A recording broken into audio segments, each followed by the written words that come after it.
of playing with fire.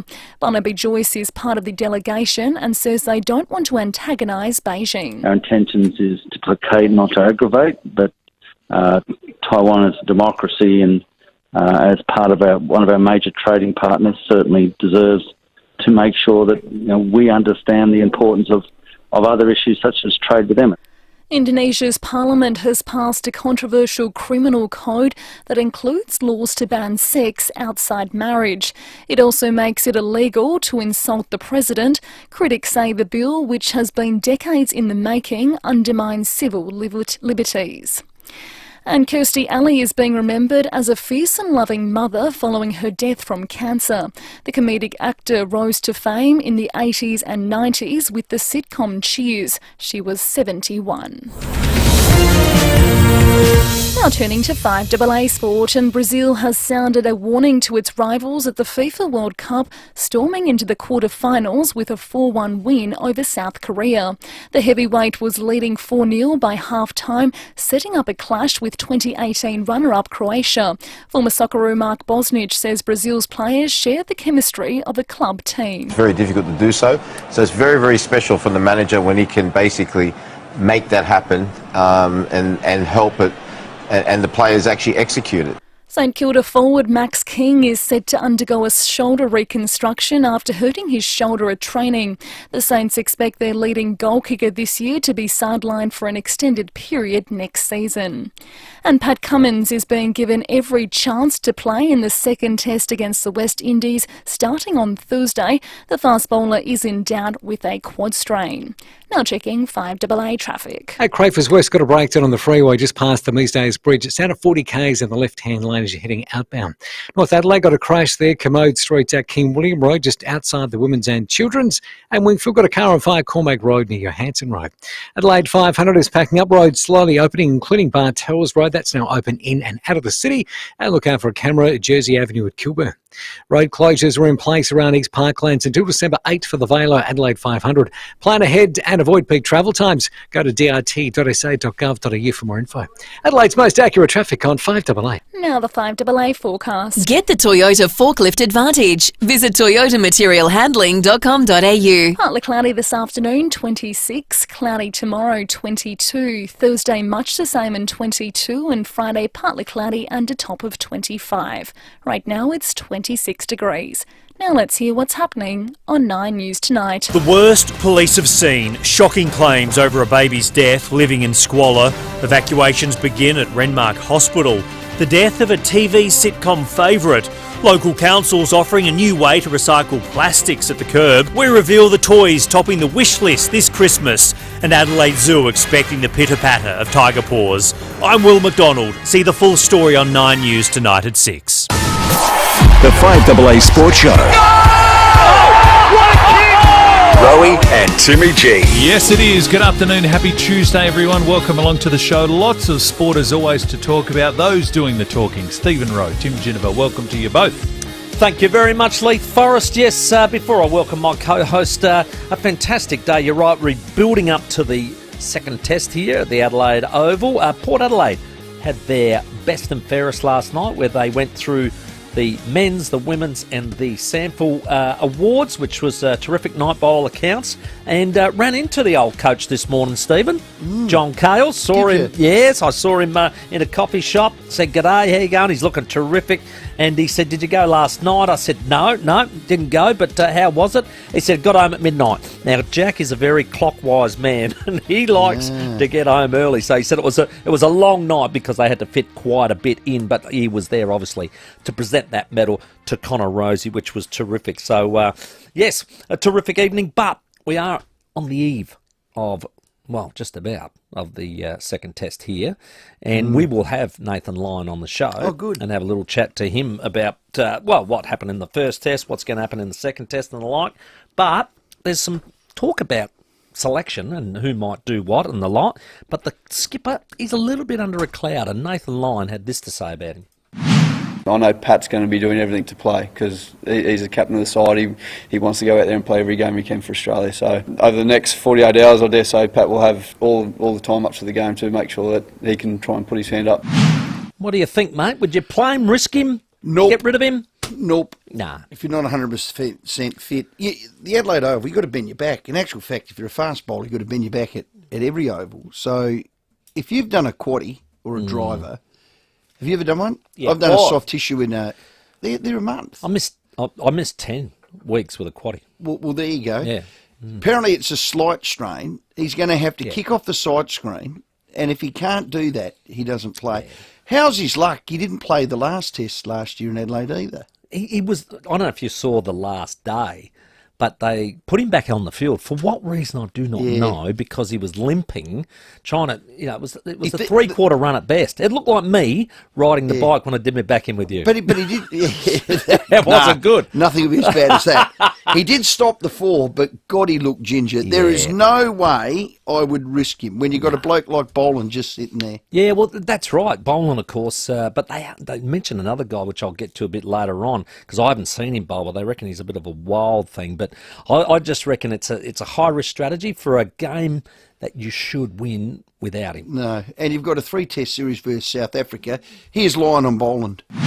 His skill set's always been at the top in my eyes. What I see in Scott now is a lot. His confidence level has obviously gone up a little bit, and so it should be. He's a world-class bowler. He's had limited taste of international cricket, but when he's had his opportunity, he's done extremely well. And also, averages 7. Swings it around, doesn't he? He swings it around, and if you get that pink ball in the evening and he's got hold of it in his hand, I wouldn't want to be at the other end. Well, and I think he drinks and isn't a vegan, so get him in. That's what you base selection on. and if he likes the sponsors or not. Yeah. See how we go. As I mentioned, the Port Adelaide Best and Fairest was on last night. Why didn't you go? Well, they're long evenings, Stephen. I dedicate myself to the show now, and I put myself into it, and I absorb and I look things up at night. I do homework. I didn't get an invite. You didn't get an invite? No, why would you not get an invite? Because by the time they fit everybody in that they have to, the last thing they want to do is have past players sitting around there as well. Back the truck up here. No, you don't get an invite. 7 flags, mate. No, but do you know how many of us there are like that? There's a lot at Port Adelaide. That's an oversight. I think you'll hurt. No, not at all. Oh, believe me. Believe me, I was in my element when Jack said it finished at midnight, and I said, "Well, I didn't go." Yeah. Look down the camera. Look down the Foodland that camera. One? Yeah.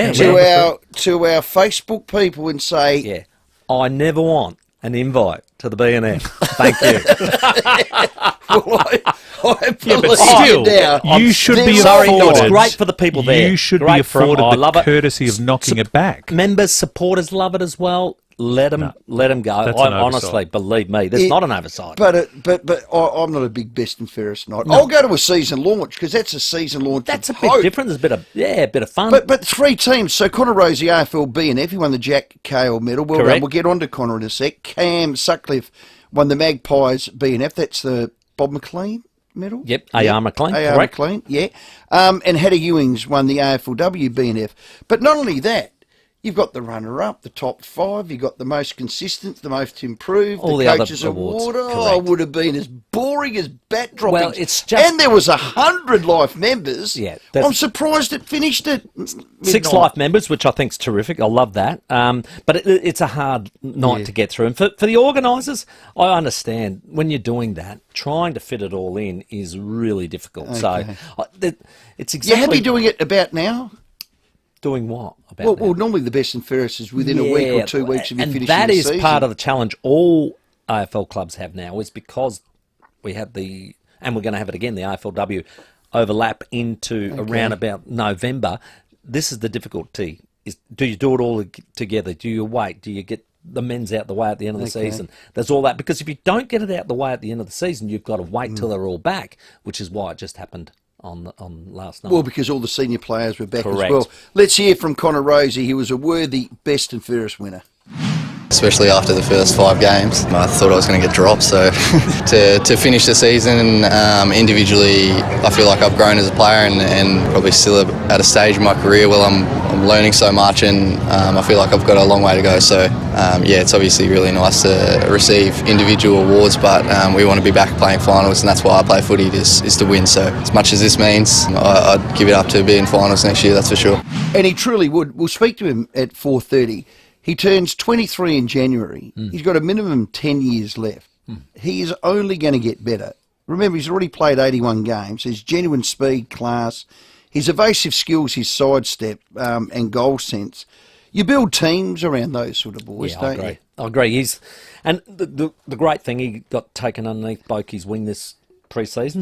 They went to the States and the like, and so he's now learnt about how to go to another level as far as that fitness preparation goes. Now, Cripper got awarded life membership, didn't he? And of all of them, last night. Yeah, I think of all of them, I wish we had known because you could have congratulated him. Would have he known or not that he got a life membership? He would have known. Oh, okay.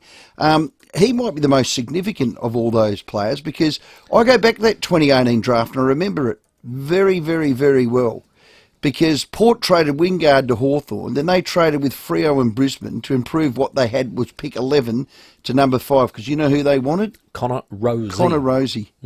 Cripper, you star. Yeah, did a great job there. And well, I suppose his partner in crime, the head of recruiting, Jeff Parker, also got life membership last night, along with players Ollie Wines, Tom Cleary, but past player Jacob Surgeon also got it, which was terrific. But I tell you what, the coach got it as well. First thing I wanted to do was, on a personal note, thank the club for the award of life membership. You know, it's a great honour for myself to have been at Port Adelaide for 10 years as coach, and to be receiving a life membership is something I truly am grateful for. So to the club, a huge thank you for that honour tonight. It's you don't start out looking for life memberships in anything you do, but through hard work and sticking at it and sticking together, that's a great reward for me. So thanks to the club for that. Great reward for all of those 6 inductees into the life members. Ken's right. Not many get to coach a club for 10 years. He knows exactly where he sits with that. I go back to 2012 where the club was on its knees. And apparently no one wanted the job. You lost one of the Scott brothers. This bloke went for it. That bloke went for it. Even, you know, I think Alistair Clarkson's name was touted with it all. And his first quote in the presser, and I was there, I remember, he said, "I'll be the right man standing." And he turned out that he was. Well, he's there for 10 years, so that is the right man standing. Then in Can We Trust in 2013, they were 5th in his first year. I go back to that 2014 prelim. You lost to Hawks by 3 points. I was at that game. Yeah. I was at that game. We called it together. Well, yeah, he could have been a premiership because they would have beaten Sydney that night. Everyone was going to wallop them. Everyone was going to beat them. They had a day like they just had. So from there, so that's in his second year, and he was in Can We Trust, 9th, 10th, 7th, 10th, 10th, then the 2/3. Last year was the one that obviously hurt the club, but he still has a 60% win-loss. So ask me, would I take that? Would you take that? I would. Yeah. So 60%, yeah. I would. I think the only thing that's missing on that is the number 1. Well, of course it is. And you exist for that, and certainly you do because you know about all of that. And, I mean, most of us try to. But it's a bloody good record. That's why he's been there 10 years, because he is a bloody good coach who connects players that all love him. Yeah, except your members. It's an important year this year, isn't it? Oh, well, it is. It's a vital year, especially with what they've done in the pre-season. We spoke to Jason Cripps last night about it. He's well tuned with his answers too, isn't he? Yeah. He was brilliant on the way he answered things last night. But yeah, it's a very important year, and I think the boys sense it as well. That's what I get. I think they sense it, and we were talking about it off air. Leith Forest team, Carlton. Bix last night making his predictions on who's going to go up, down, and who's going to stay the same. And when you got to Carlton, it was like, okay, so they only need to improve by half a game and they're in. So, but it doesn't happen. It doesn't just happen. You've got to stay healthy. And that's the thing. You've got to improve because every other club you think will improve. Correct. You talk about Carlton and they've had... Charlie Curno's had his injury problems. You've had Cripper have his injury problems. You've got all these star players. You've got to keep them all in good condition, and that's part of the battle with winning a flag, isn't it? Well, it was a good night for Port Adelaide, their night of nights. You won't want to win too many flags, though, Ken, because you won't get invited like a 7-timer. We're going to take a short break. On the other side, you should be going, Tim. You should have the right to knock them back. No, it's a great night for Port obviously, Adelaide. I've said it before then. They are boring for Port nights. fans, that'd be amazing. For fans, it's great. Oh, it'd be huge. Leith, it was Not for me. speech after speech after speech And if after speech. if you're part of the group, though, you'd love it. You'd be eating every minute. Have you been to a grade 7 graduation? I went to a concert last night. The It was grade fantastic. 7 graduation is the most boring night in the world because you have a little kid going through There's a bit. Come on. I fell asleep in the car, all 3 of my kids. It's a great thing to be a part of. There's plenty more sport to get to, including the World Cup. And a bit of news on the Magic Round with the Asterix, because we're not sure what it's called just yet. Tim Geneva with more on that right after the break. As Tim mentioned, big show on the way. Connor Rosie's going to join us from Port Adelaide. Richard Bayliss to join us. We have our Where Are They Now, thanks to Walco. And also Nathan Lyon, nice, Gary, to join us before 7. Rowey and Timmy G on the 5AA Sports Show. The 2022 5AA Variety Radiothon this year proudly raised much-needed funds for Variety, the children's charity. A wonderful supporter of this year's Radiothon was Barbecue Adelaide, Jeps Cross and Mile End, who proudly sponsored our raffle. Barbecue Adelaide, thank you for your support of this year's 5AA Radiothon, raising funds for Variety, the children's charity. Don't just send it. Chris from ASIC Couriers is with us. Chris, you need more drivers. Absolutely, Rowey. We need more drivers to maintain our highest standard of perfect service. And due to new contracts starting, we need drivers urgently. So if you qualify and join our team now, we'll give you $1,500. Wow! $1,500? Yep, if you have a driver's license, you're already qualified. So get in touch with us. Visit asiccouriers.com.au. Conditions apply. A shock absorber, CV joint, or maybe a bearing kit. It may seem like just a four-wheel drive part, but open it up and you'll find so much more. Each terrain tamer four-wheel drive part is the culmination of 50 years of experience. Every break, every lesson, every setback far from home strengthens everything we do. So when you break down miles from home and you drag out our number, you'll know you're in safe hands. That's the terrain tamer connection, and it comes free with every part. Hey Strikers fans, Sid's here and you don't want to miss this. It's our season opener against the Sydney Sixers on Wednesday, December 14 at Adelaide Oval.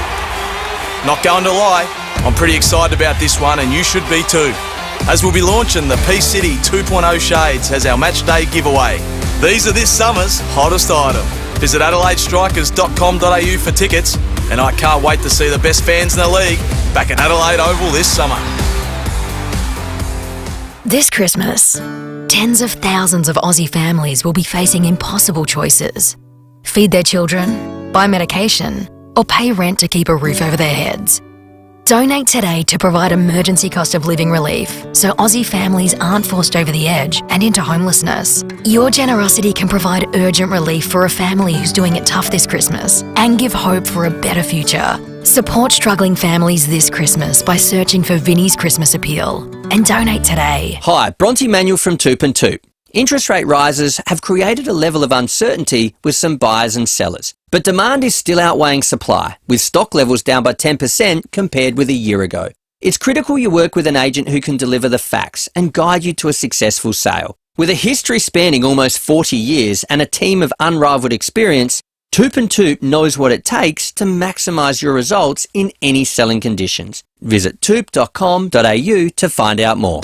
SA's own and favourite milk company, FIVEAA Milk Company, is giving you the chance to win a $4,000 Phil Hoffman travel voucher. Take home our limited edition Christmas products and get creative. Take a pic of them under your Christmas tree as a Chrissy decoration. Anything you can think of. Then share your pics on Facebook or Instagram and tag FIVEAA Milk Company and Phil Hoffman Travel. You could win a $4,000 travel voucher. T's and C's apply. See website for details. Scraped your caravan? Walker Crash Repairs, an RAA approved caravan crash repairer. Rowey and Timmy G on the 5AA Sports Show. 23 minutes after 4, we'll check the traffic for your drive home in just 1 second. We are pumped, speaking of the road though, to be hitting the road for the Berry Good Getaway. We will be bringing the show to the stunning Berry Hotel next week. Best of all, some of you, our amazing listeners, can join us. If you would like to hit the road with us, we're talking dinner, overnight accommodation, a round of golf, Timmy. You can register on the 5AA win page, listen to the sports show all this week to see if you are coming along. You can ditch the city for the all-new Riverview Villas at the Berry Hotel. It's very perfect for your summer getaway. Book at berryhotel.com.au. Go to it. They're backing up the Adelaide 500, which is good. So still got a few roads closed, but good news, Bartels Road is now open for the drive in and out of the city. Busy at the moment, a few spots for the drive home. James Congdon Drive at Railway Terrace, also Goodwood Road at Greenhill Road. Slow going at the moment at Trinity Gardens, McGill Road near Burnie Avenue. And look out for cameras on the drive home today. Hanson Road, Elizabeth Downs, and John Rice Avenue at Elizabeth South. Coming to 40 Winks for the colossal King Coil sale. Get up to 50% off the King Coil mattress range. Hurry, ends Sunday. T's and C's and exclusions apply. 40 Winks, serious about sleep. Adelaide's most accurate traffic on 5AA. Thank you very much, Leith. Before we start talking about a little bit of World Cup, we'll just go to the phones. Got Johnny from Port Augusta about Connor Rosey. G'day, Johnny. Hi, Tim, Rowey, Lethal, fellas. I know the Rosey family. I know the old man a little bit. I played cricket against him. Yeah. Noogs, Robert, or Noogs, whatever you want to call him. I played a lot of cricket against him. He's a bloody good country cricketer too, I tell you. He made 100 against us every bloody time, I can tell you.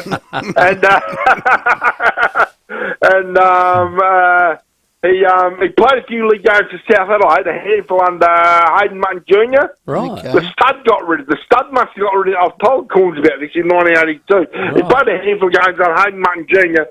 in the very early 80s, and I'm real proud of young Connor. I'm not just a Port supporter, but Connor's supporting us, the lad, all the rest of it, bloody terrific. The whole, he's our first ever, the town's first ever All-Australian football this year.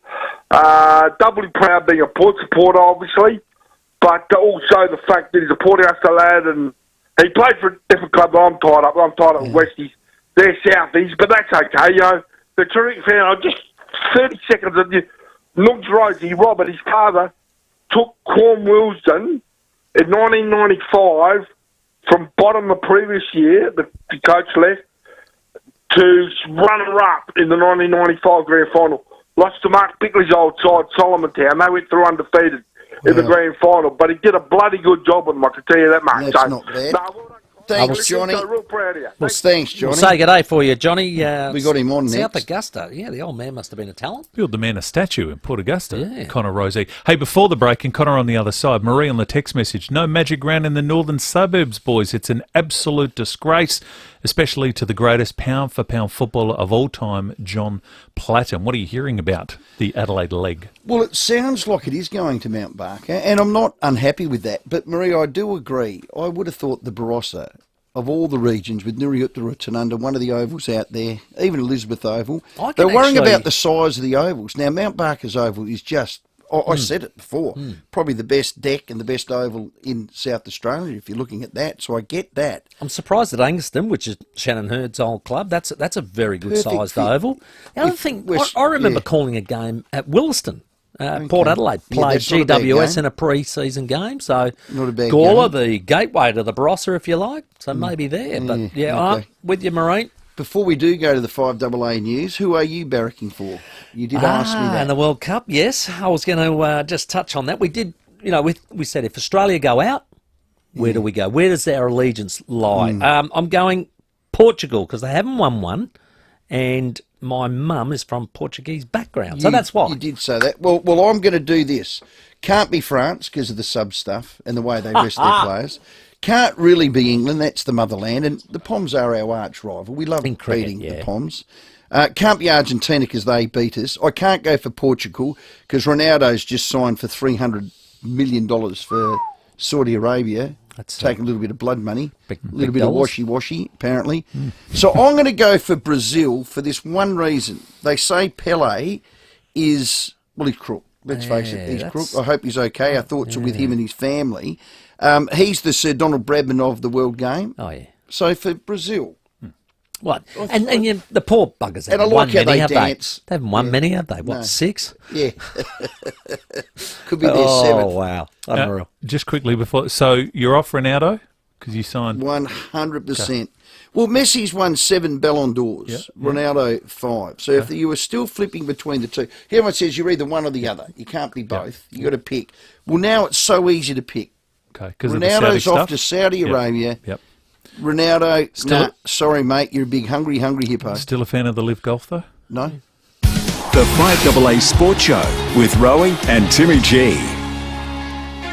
5AA Breakfast. Premier, let's start with the 500. I think by just about any measure, it was a huge success. The revenue that we get from ticket sales and corporate sales, that's up over 60% on the last time we held the event. 60%. The corporate support for the event was overwhelming. Informing Adelaide. A demonstration of outside interest in investing in the state from all over the country. And I think there's an opportunity to fix a few things next year. 6 a.m. weekdays on 5AA. G'day, it's Merv Hughes here. After years of snoring like a train, the missus sent me for a CPAP Direct sleep test. I'm sleeping quiet and waking up refreshed. Don't let snoring ruin your holiday. CPAP Direct is the home of travel CPAP machines, batteries and DC converters at the very best prices. Find your nearest store at cpap.com.au. Find your local store at cpap.com.au. For 75 years, Bupa has helped prepare Australians for every little bit of life that lies ahead. The ups, the downs, and the up-agains. Search Bupa today. Cause life is for living. Bupa, because life happens. Here at 5AA, we're all about supporting local. Here's who you can support around Adelaide. Zoom to Paradise because the big sale is on this Saturday, exclusive to Paradise Mazda. Don't miss out, it's the biggest sale of the year. Paradise Mazda, the Mazda people. Drake supermarkets have dropped prices across a range of Christmas favourites to make Christmas more affordable for you. Drake supermarkets, ingredients for Christmas. 5AA, supporting local business. This is Adelaide's 5AA. Good afternoon, I'm Michaela Kamareg. The official interest rate has risen by another 0.25%, taking the cash rate to a 10-year high. Service stations have been put on notice over real-time fuel pricing compliance. Kirsty Alley has died following a short battle with cancer. She was 71, and Aussie Josh Giddey has scored 15 points in the Thunder's win over the Hawks in the NBA. Now checking 5AA traffic. At Eastwood, got a crash Greenhill Road at Conningham Street. Adelaide 500 is wrapping up. Still got a few road closures in place, but good news, Bartels Road is now open for the drive in and out of the city. Busy at the moment, Goodwood Road at Greenhill Road. Slow going for works at Tonsley. A couple lanes closed there on the Southern Expressway near Mimosa Terrace. And we've got cameras John Rice Avenue, Elizabeth South and Kelly Road at Modbury Heights. Audio shopping online from Woolworths and get $10 off your first direct-to-boot shop. Select locations only, order cut-offs, minimum spends and T's and C's apply. Adelaide's most accurate traffic on 5AA. Mostly clear tonight, a low of 14, partly cloudy tomorrow, 21. Currently it's 26 degrees. More news at 5 o'clock and As It Happens on 5AA. Hey, you in the car. If your next service is due, just remember that Mawson Lakes Mazda has your back. We'll take care of you with next day servicing, complimentary loan car, vacuum and wash, and your breakfast or lunch is on us.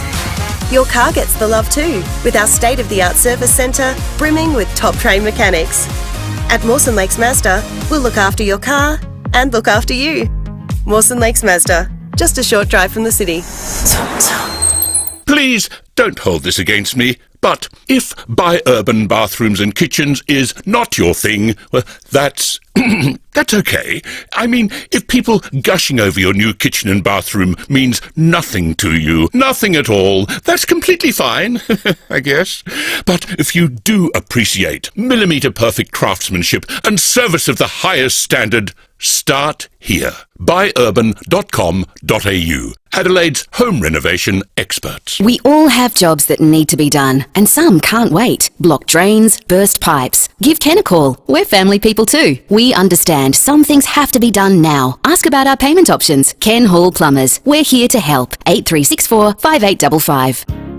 Scraped your caravan? Your insurance should cover that. Speak to Walker Crash Repairs and let them fix it. Rowey and Timmy G on the 5AA Sports Show.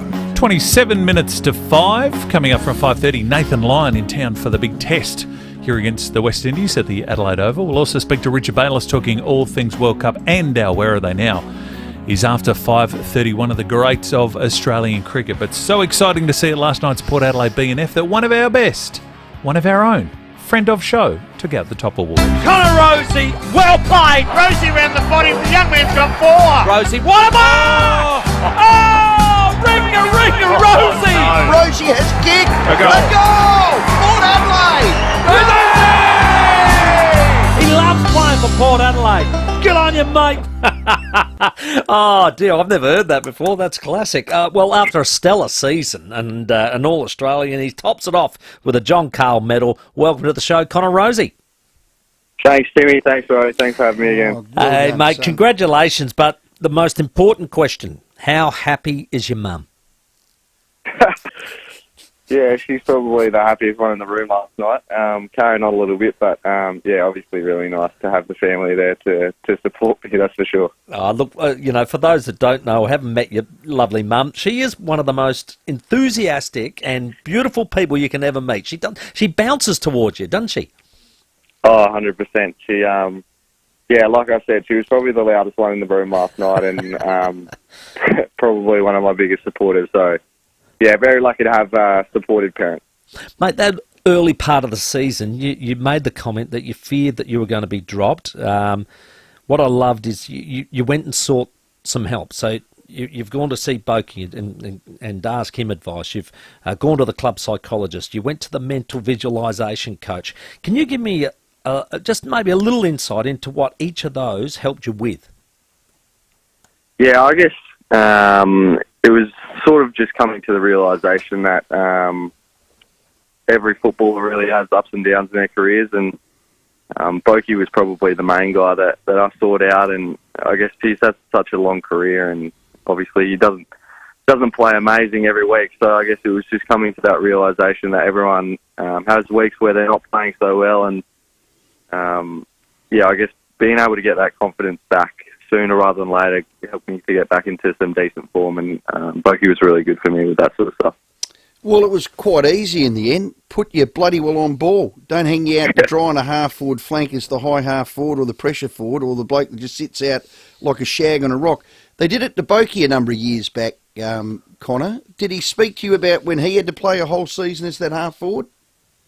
Yeah, definitely. We had a fair few chats about that period in his career. He said he struggled a little bit, and yeah, I guess I was able to translate that a little bit because we've played a similar sort of position. So, yeah, obviously the change of position definitely helped in terms of my role and how my game suits that role a little bit better. But yeah, like you said, half forward is a pretty brutal role to play, especially with today's game. I think we can all remember the half-time of round 5, the match against Carlton at the MCG. You went on ball from there. I think 14 touches and a goal, 5 goal assists in that second half.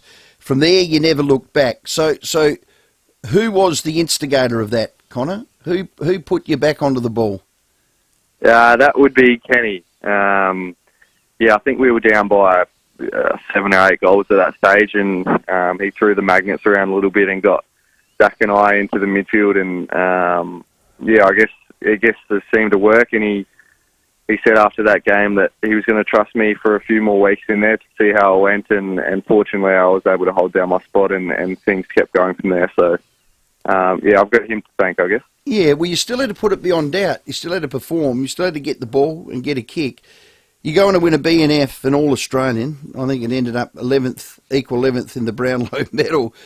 It's an amazing year. Now that the dust has settled, you've woken up in the morning, you've got the Jack Cale. How's it all sinking into you? Good question, Roy. Yeah, it's a weird question because it doesn't really... I don't know if it really has sunken in, and I probably won't really appreciate it as much as I think until I finish my career, probably. So I think I've still got a long way to go in terms of me as a footballer. So yeah, I guess it's nice to be awarded these sorts of things and recognised, but I still want to get better, and we obviously didn't make finals last year, so I guess that's the main thing I want to try and get out of next year. Connor, John Cahill, you won his medal that's named after him. When he was coaching my era, he always used to talk about visualisation, and he used to tell us about, just before you put your head on your pillow, see yourself doing all the things that makes you a really good player, make sure you know what you're doing, and see yourself and feel it, actually feel it. And I love doing that process, and it was always something that I did for 4 nights of the week, and then Friday I let my brain empty. How did you go about doing your visualisation? Yeah, we have we've got a mental visualisation coach called Dave. So he comes into the club a few times a week, and he runs a few sessions the night before a game. He usually runs a session. So I guess it's sort of the sort of thing that different sort of people get different things out of it. And like you said, you practice it probably different to what I would do, and I would do it differently to what most of the other boys in the group would do. But it is a really important tool, and it has been growing in the space over the last few years especially. So we've been using it as a football club for a few years now, and I'm sure it'll keep going because it seems to be working and puts yourself in a really good mindset going forward. Yeah, you do the physical side of it, and you've got to do the mental side of it. So the physical side, the full squad was back this week. Yeah, they were. We had the old boys out Monday for their first session. So, I guess we've got a few big weeks now before Christmas to try and get nice and fit, and then we'll have a break. And, the season comes along pretty quick after that. Mm. Can I go back to this mental stuff? Because it wasn't my strong suit, Connor, unless you... Timmy. Is it like a meditation? Yeah, in some sorts. There is a bit of meditation, which probably is more early in the week, and I guess later in the week is more sitting down and we almost walk through exactly what we want our game to look like if it was to be a successful game. So, that entails everything from when we get to the ground. We'll be lying down in a room, and he'll talk us through getting to the ground and going through our warm-up, what we would like that to look like, and then running out onto the ground and how we would like to perform, and even after the game, the feeling of winning. So, it's quite an interesting process, and it's hard to really encapsulate until you've actually done it. But it seems to be working, that's for sure. Well, you haven't really started terribly well at the start of the year, have you? So, when did he kick in? Yeah, I had to sort of adapt the way I had approached it a little bit. Okay. I'd always been a little bit opposed to that sort of thing, and probably didn't take it on board as much as some others. So it's definitely been a part of my game that I've probably had to push a little bit more than others to get into my regular routine. Connor, we haven't spoken since your American trip with Boki. Just in short, how good was it to you? What did you learn from it, and what have you brought back?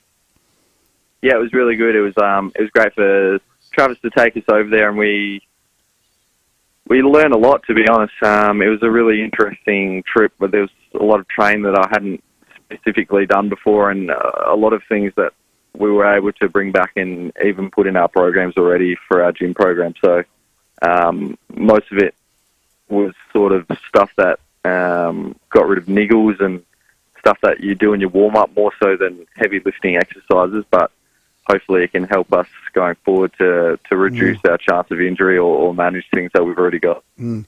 What a role model to have on and off the field, Travis Boak. From afar, I've admired him. I had a bit to do with him when he was out at Glenelg. I've just loved this bloke. I love what he does for the community, for other people. He's selfless, trains his guts out. Runner-up, Connor, to you in the Jack Carl medal. I think that's the 5th time he's been runner-up. Wow. He's got an amazing record. Just in a few words, I know you can't, but sum up what he means to you.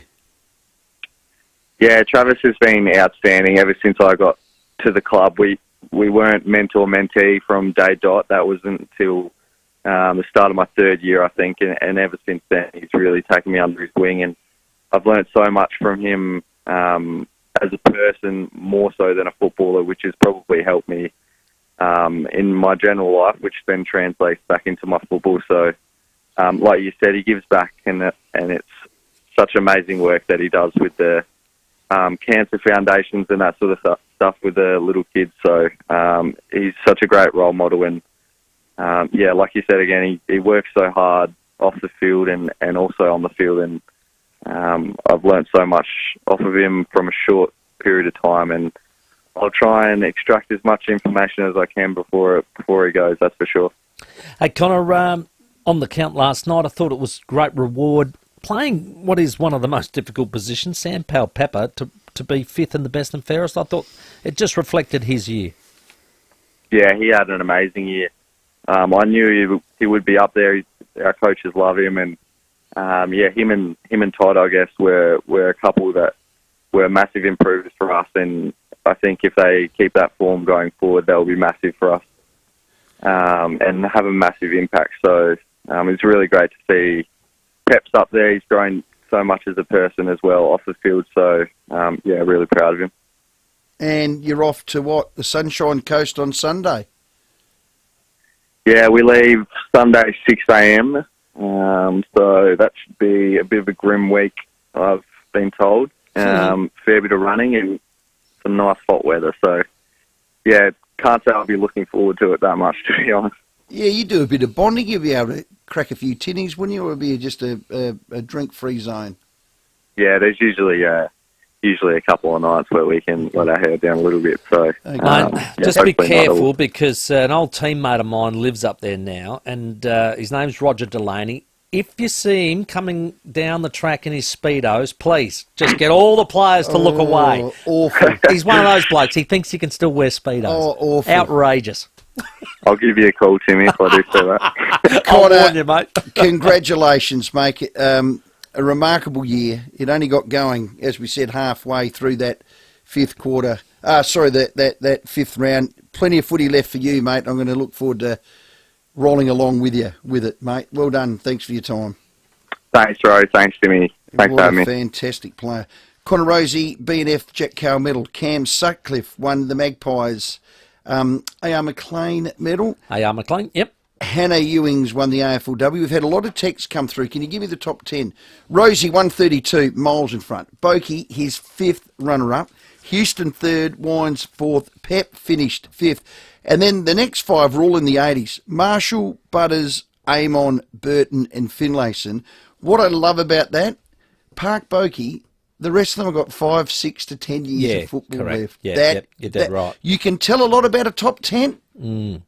Oh boy! If you don't up the ladder, Tim. Well, here's the coach about their little Sunshine venture.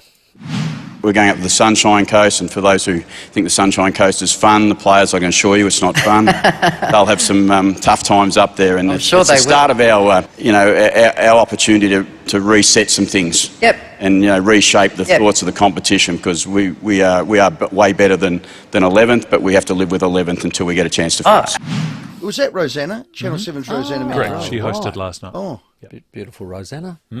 Outstanding. Oh, I thought it was little parrot or something, but it was little Rosanna. Yes, the Sunshine. I love Coast. Rosanna. It'll be very good. But they will have the living gizzards flogged out of them. Ah, well, that's what. Tell me Delaney doesn't try and get around in budgie Well, I hope he doesn't anymore. Have you ever worn them in your life? I used to wear them underneath my footy shorts. Yeah, no, but in public. No, because I don't swim. I told you that. Yeah, well you don't. Here's Timmy. When we were planning to do the ride, Timmy said, I don't wear Lycra and I don't wear those tight pants. So you wore they're called mountain bike shorts. You wear mountain bike shorts. Yeah. I should have taken your advice. How bad was I in Lycra? No, be honest. Well, it's sore. It looks sore. That's all I was worried about. He looked very sore. I was Roy Rogers' saddlebags. Don't worry about that. There will be It looked like John Wayne coming down the track. Be a spate of eye injuries if the Port Adelaide boys catch a glimpse of Rog on the way through. What about Connor Rowey, though? All-Australian. Unbelievable. Just rocketed up the charts in the Brownlow, as we saw. He probably would have won the coaches and the MVP award too had he played in the midfield earlier. Equal 11th in the Brownlow. He only turns 23 in January next year. His next 10 years. And I go back to Cripper. Go back and read the 2018 draft, where Port were before and what they ended up with. Compare that to the Crows, and you'll go. That you could nearly say that was the turning point of the difference between the two clubs. Just go back and do it. Bix did it on air here.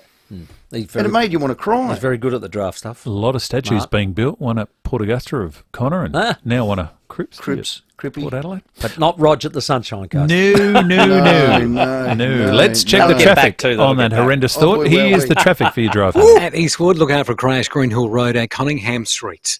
Adelaide 500 is wrapping up. Few roads opening, which is good news. Bartels Road is now open for the drive in and out of the city, which should make that a little bit easier. Busy at the moment, Goodwood Road and Greenhill Road. Slow going for Works Bedford Park, Sturt Road and Yellowford Drive. And we've got cameras Days Road, Croydon Park and Jersey Avenue at Kilburn. Car ready for a clean? Head for Happy Wash. It's quick, convenient and comes with a scratch-free guarantee. Happy Wash, happy car. At Oatsy, Adelaide's most accurate traffic on 5AA. The 5AA Sports Show, Rowey and Timmy G. The countdown to Christmas is on at the Adelaide Central Market, and that means the market is overflowing with all your Christmas essentials. Join Dave and Will live on December 9th, celebrating all things Christmas at the Adelaide Central Market, with everything from delicious hams and seafood to the season's best stone fruit. Shop local and support local this Christmas. And tune in to 5AA Brekkie on Friday the 9th of December to catch Dave and Will live from the Adelaide Central Market. Learning something new is the best WEA to meet new people. From the budding sommeliers to the parlez-vous Frenchish to the occasional chefs, learn it local and meet like-minded people at WEA. Browse hundreds of courses. Visit wea-sa.com.au. Hey Strikers fans, Sid's here and you don't want to miss this. It's our season opener against the Sydney Sixers on Wednesday, December 14 at Adelaide Oval. Not going to lie, I'm pretty excited about this one and you should be too, as we'll be launching the P-City 2.0 Shades as our match day giveaway. These are this summer's hottest item. Visit adelaidestrikers.com.au for tickets, and I can't wait to see the best fans in the league back at Adelaide Oval this summer. Hello, I'm Lynn Andrews. For over 50 years we have specialised in commercial and residential property management, but above all, we specialise in people, helping to make life easy for property investors and the tenants of their properties. Everyone is treated with integrity and respect. That's the Lynn Andrews way. For commercial and residential property management, we are here to help. Visit lynnandrews.com.au. Stay protected from the sun and remember the 3 S's. Slip, slop, slap. Remember the 3 B's too. Bob Burns Blinds. Protect your home and family and get set for summer now with 30 to 50% off selected items at Bob Burns Blinds. That's 30 to 50% off our gorgeous range of window furnishings, including custom-made zip screen outdoor blinds. Get set for summer at Bob Burns Blinds with 30 to 50% off selected items. Book your free measure and quote today. bobburnsblinds.com.au. A shock absorber, CV joint, or maybe a bearing kit. It may seem like just a 4-wheel-drive part, but open it up and you'll find so much more. Each Terrain Tamer 4-wheel-drive part is the culmination of 50 years of experience. Every break, every lesson, every setback far from home strengthens everything we do. So when you break down miles from home and you drag out our number, you'll know you're in safe hands. That's the Terrain Tamer connection, and it comes free with every part. What could change everything for you? For Jess, it was a unique spoon. For Ravi, a remarkable pair of glasses. And for Graham, a wheelchair with a difference. Items that gave Jess, Ravi and Graham more independence. All discovered at the store that changes everything. What will you find at Novita Tech, Australia's largest in-store assistive tech experience? Now open at Hindmarsh or shop online at novitatech.com.au. Whether you're 18, 80 or 18 at heart, there's always something you can WEA. From French class to friendships, from beeswax to buddies. Learn about almost anything and connect with like-minded people at WEA. Visit wea-sa.com.au to browse the course guide today. Scraped your caravan? Don't worry. Call Walker Crash Repairs, your RAA-approved caravan crash repairer. The 5AA Sports Show, Rowey and Timmy G. 8 minutes to 5, Nathan Lyon coming up very shortly. The test here in Adelaide. The Windies looking forward to that. Bowling, with the big ball. Absolutely. Nice, Gary. Nice, Gary. Exactly. But, hey, Rowey, we were discussing yesterday, we think management of Graham Arnold started the campaign to get him a new contract. You weren't great about the timing. You said, nah, don't like that at all. A bit smelly. But it is interesting because 6 months ago, it almost looked like he was on the rack, and then it's been a fantastic campaign at the World Cup. Undoubtedly. So does he or does he not get a contract? Let's just go to Craig Foster for his thoughts. Yeah, I guess, well, it has to, because, they exceeded expectations, and what he did was an outstanding job strategically, that is, just by managing throughout the game, the second halves. I mean, France was a different matter, but Tunisia, Denmark, and then Argentina. So from the bench, he and all of his technical staff did really quite a brilliant job. So for me, that's okay.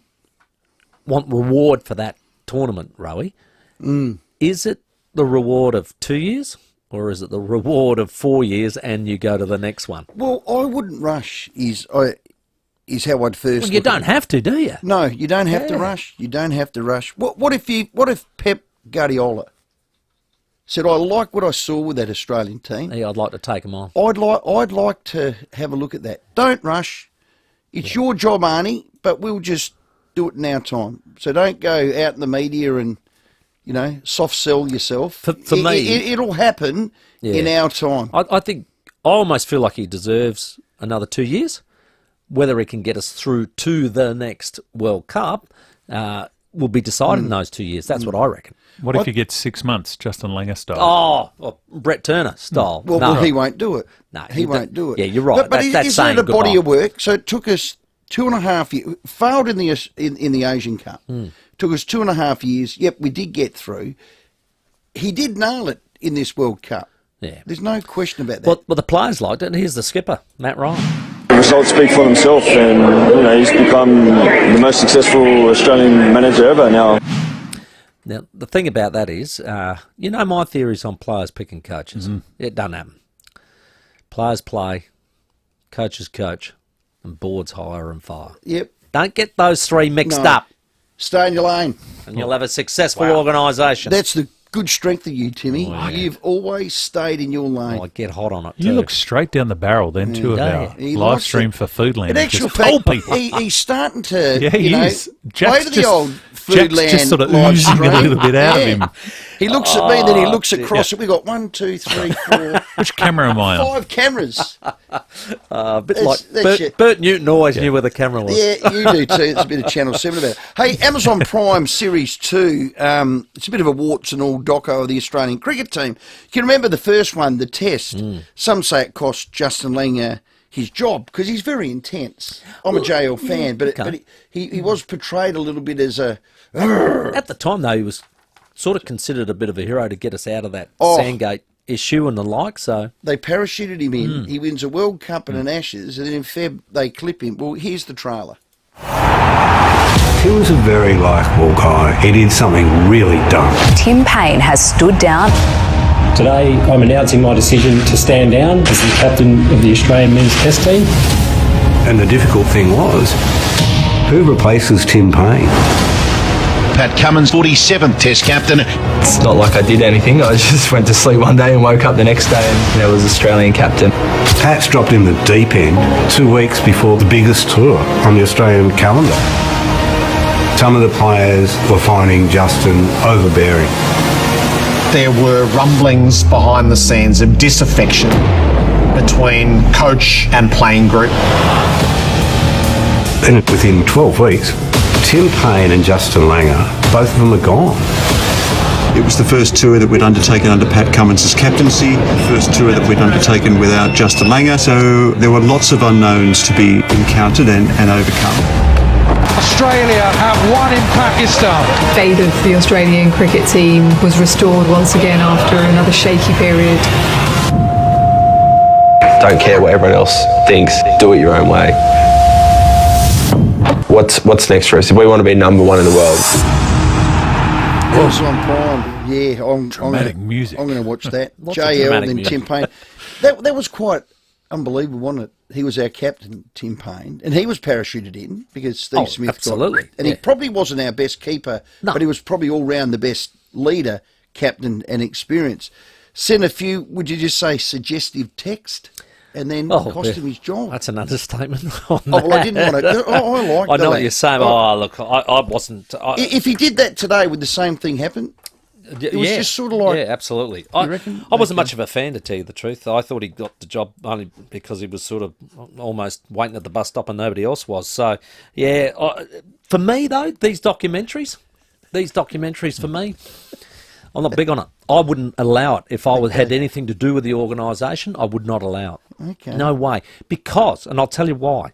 You spoke about, Justin Langer was considered maybe a bit hard and all the rest of it. You would not have want a camera in our room when John Carl dissected the loss. I'll tell you right now. Because people would have been good point. whoa, what is going on there? What in God's name is this bloke doing in charge of our boys? For us is like, well, that's what we deserved. And then by Monday, he's building us back up into a winning team. Very clever psychologist, I think Jack was, way ahead of his time. The thing about it, and I'll never forget this, Winston Churchill, there was a suggestion they were going to go into the palace, Buckingham Palace, and do a documentary and show the palace. He shut it down. He said, there's no way on my watch that that's happening. Well done. And they said, why? He said, because you destroy the mystique. And it's the mystique that keeps it alive. Stud's always said that. Timmy, look down the camera. Get his own camera. Foodland's getting it. I'm nervous every time he looks at me now. Put an initial on camera 1 and 2 at Foodland, TG. Brooklyn, Timmy, if you can just zoom straight in so we just see face. Tim's head on the thing, that would be red. terrific. I get fired up. I like it when you fire up. You're right, I know though. you do. Great for the viewers. Only trouble comes out of these documentaries for a lot of people. Yeah, That's what happens. You can only Thank you. tears. Stay tuned on the other side. Nathan Lyon, Australian cricketing star, to join us. Rowey and Timmy G on the 5AA Sports Show. This is your time to experience the best of life in your new luxury apartment. Meticulously crafted from the ground up. Choose from a range of spacious 2-bedroom, 2-bathroom apartments at Adelaide's most sought-after address, 88 O'Connell. Just a short walk to the CBD with picturesque views across the city, hills or coastline. Enjoy the convenience of a ground floor marketplace with bar and dining, pools and gymnasium. Apartments are selling fast. Visit 88o'connell.com. The perfect time to get your evaporative air conditioner serviced is now. Give Ken a call. We clean the filter pads, check the water levels, and make sure your evaporative air conditioner is ready for those hot summer days. Ken Hall Plumbers, 8364 5855. Now, you just don't cook a good barbie. You become a tong master. You don't just flip the snags for the sake of it. You become the backyard hospitality director. And why? Because you deserve the very best outdoor kitchen from Adelaide Outdoor Kitchens. I'm telling you, been there. They're brilliant. Choose from the best appliances. Put a bar fridge or a pizza oven in there. Stun your guests with one of our amazing custom-made concrete bench tops. Now, they do indoor concrete bench tops. These handmade bench tops can really update any kitchen space, custom made for you. There's only una of them. That is one in Italian. Every piece is unique, especially for you. Lessons in Italian, I love it. Call for a consultation and quote today. Claire will rip you through there. She's fantastic. Or visit the Seafood Meadows showroom at Farrow Circuit and you can be entertaining next year while the weather is beautiful and warm. The best backyard hospitality directors choose Adelaide Outdoor Kitchens. You can go to their website, adelaideoutdoorkitchens.com.au. Online, on DAB Digital Radio and on 1395 AM. Talking Adelaide. This is Adelaide's 5AA. Mostly clear tonight, a low of 14. With the 5 o'clock news, I'm Michaela Kamarik. 10-year warranty and 10-year capped price servicing at Agostino Mitsubishi, Nailsworth and Elizabeth. The Reserve Bank has signalled there will be further interest rate hikes next year in a bid to tame inflation. The official cash rate has increased another 0.25%, making it the 8th jump in a row. AMP senior economist Diana Musina says it's a big hit for many households. And the way the mortgage market is structured here, we are mostly on variable mortgages, or if not on a variable mortgage, on very short-term fixed rates. So if you're in a variable mortgage, which is 60% of the housing market, you will be feeling all these rate rises with a lag, usually about 3 months worth. So you haven't felt all the rate rises from here. Westpac is the first of the big banks to pass the rise on in full to mortgage holders and savers. The state government's announced extra funding to help hundreds of people who could be left homeless by rising floodwaters along the River Murray. While many have sought shelter with friends or family, Premier Peter Malinauskas says some have nowhere to go. We've got a very tight housing situation here in South Australia at the moment. So to that end, we have released an additional $1.2 million in funding to be able to secure a suite of options in terms of short-term accommodation provision for those people that simply have no other option. This is the last resort. Accommodation applications can be made through the emergency relief centres in Berry or the one being opened in Mannum tomorrow. Combating school violence in SA has been discussed at a high-level roundtable today. Principals, school leaders, youth organisations and government officials have met to consider new strategies following a spate of highly publicised attacks. Education Minister Blair Boyer says there needs to be change. I've made it clear that we're going to report back to the group on what we can take forward from today. So we're going to sort of collate it all and then work up a plan about how we can put some of that into action. Service stations have been put on notice over real-time fuel pricing compliance. Dini Sulio from Consumer Affairs says they're cracking down on those doing the wrong thing. We have had a number of complaints around petrol stations not providing updated details for the apps to have accurate information, and also on our inspections we are finding breaches from time to time. Since the scheme began in March last year, 11 retailers have been fined for not updating their prices within the required half an hour, and over 250 warning letters have been sent out. The Indonesian Parliament has ratified laws which include a ban on sex outside marriage. People who breach the criminal code could be jailed for a year. However, the President still needs to approve the changes. A former Commissioner to Indonesia, Ross Taylor, says it appears the laws would also apply to tourists in Bali. If you really wanted to pass a law that did everything possible to, if I can be blunt, stuff up the recovery of Bali's decimated tourist industry due to COVID, this has probably been a brilliant way of doing it. Now turning to 5AA sport, and St Kilda expects Max King to miss the start of the 2023 season following a training mishap. The 22-year-old forward hurt himself during a marking contest and needs a shoulder reconstruction. In cricket, Nathan Lyon doesn't believe Australia needs to change its playing style despite concerning crowd numbers during the first test against the West Indies. In contrast, England has lit up world cricket with its new attacking mantra, winning 6 of their past 7 test matches. Lyon says he's a fan of England's game plan. Yeah, it's an exciting brand of cricket. But to be honest with you, we've all got our own ways of playing test cricket. Ours is going okay at the moment, so we don't need to change ours. Now checking 5AA traffic. At Eastwood, got a crash Greenhill Road at Conningham Street. Adelaide 500 is slowly wrapping up with the road closures, but good news, Bartels Road is now open for the drive in and out of the city. That should make it a bit easier. Busy at the moment, James Cogden Drive at Railway Terrace. Also South Road busy at Mile End. Cameras to keep in mind on the drive home, Mofflin Road, Elizabeth Grove and Park Avenue at Pennington. Road closures in place around East Parklands until December 8th for the Velo Adelaide 500. Plan ahead and void peak travel times. Go to dit.sa.gov.au for more info. Adelaide's most accurate traffic on 5AA. Now the 5AA forecast. Get the Toyota Forklift Advantage. Visit toyotamaterialhandling.com.au. Mostly clear tonight, a low of 14. Partly cloudy tomorrow, 21. Thursday cloudy, 21. And Friday partly cloudy and a top of 26. Right now it's 21 degrees. Now let's hear what's happening on 9 News Tonight. The worst police have seen. Shocking claims over a baby's death, living in squalor. Evacuations begin at Renmark Hospital. The death of a TV sitcom favourite. Local councils offering a new way to recycle plastics at the curb. We reveal the toys topping the wish list this Christmas. And Adelaide Zoo expecting the pitter-patter of tiger paws. I'm Will McDonald. See the full story on 9 News Tonight at 6. You might think having thousands of POWs is excessive, but that's not what the team at Parafield Airport Liquor Store think, because that's how many they have. Sure, they might be made up of over 200 gins, 300 craft beers, 500 whiskies from around the world, and over 2,000 wines. But they're some of the best POWs you can have, and they're always looking for more. Parafield Airport Liquor Store. POWs. next to Roulette's Tavern, Kings Road, Parafield. Give the gift of live music this Christmas with tickets to the Red Hot Summer Tour 2023, starring Paul Kelly, Bernard Fanning, and Missy Higgins. Plus Mark Seymour, Vicar and Linda, Ian Moss and Troy Cassadaly at the magnificent Sapplesfield in the Barossa, January 22. It's the ultimate Christmas gift. For tickets, go to redhotsummertour.com.au. Imagine the thought of innovation at your fingertips, accelerating with efficiency and power.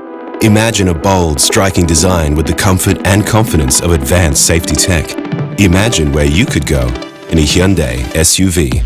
An SUV range with enough style, tech, and performance to turn your imagination into reality. So if you're thinking SUV, think Hyundai SUV. Discover yours at hyundai.com.au. The 5AA Sports Show. Rowey and Timmy G. 8 minutes after 5, big second hour of the show on the way. Our Where Are They Now is a cricketer turned author. There are a few of those. We'll also catch up with the president of the Mount Barker Football Club. As reported last night, Mount Barker set to host one of the Magic Round matches, and Nathan Lyon in just 1 second. But you would have heard about the Berry Good giveaway. It's the Berry Hotel. It's you. It's Tim Ginniver. It's Stephen Rowe. Dinner accommodation. You'll get a round of golf. You can register on the 5AA win page. Be listening to the sports show for your chance to win. And remember, ditch the city for the all-new Riverview Villas at the Berry Hotel. It's Berry perfect for your summer getaway. You can book at berryhotel.com.au. Would love to have you along with the team in Berry. Always an exciting week, though, when this comes to town.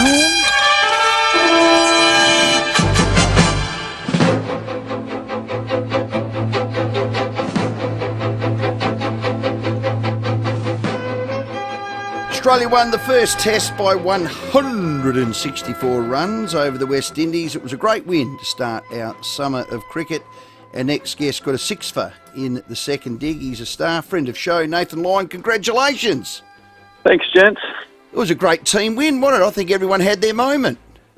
No, everyone did. It was a very well-rounded team victory over there. So some boys are very happy. So prep's going well and looking forward to Adelaide now.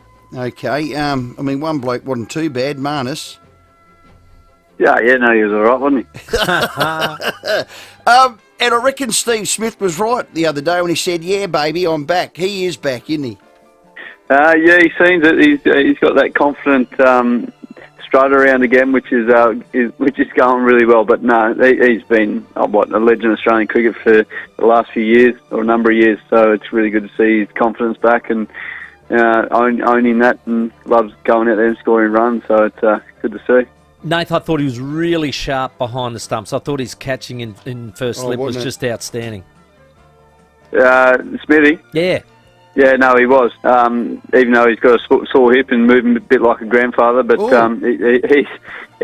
going all right now. He's all right. So I'm looking forward to having him back first slip there again this week. He took that catch from Travis Head's bowling, actually, and he did that tumble. Is that where he did the hip, or because I heard a few boys on the stump camp saying a bit of mayo on that one, mate, I reckon? Yeah, no, he had a sore hip. I think it's just in his head. Well, before the test match, and there was a bit of mayonnaise put on that, and just to make it a little bit. He just likes being in the highlights package of when it comes to each test match. Yeah. What about Trav Head? Has he gotten over that 99 eye?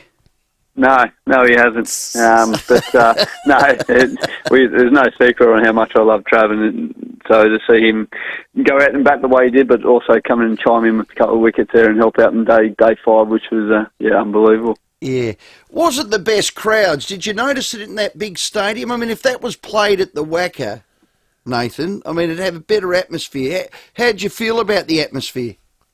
There's no point lying about it. It was pretty disappointing, but saying that, it's that time of year, isn't it, where things are starting to get pretty busy, but there's already been a lot of cricket, but we've moved on from that and come down to Adelaide, and we always know how big the crowd is here at Adelaide, so we're looking forward to that. Oh, they'll rock up for the pink ball test. Don't worry about that. I'll be there first day. Hey, Paddy Cummins, how is he? Will he play?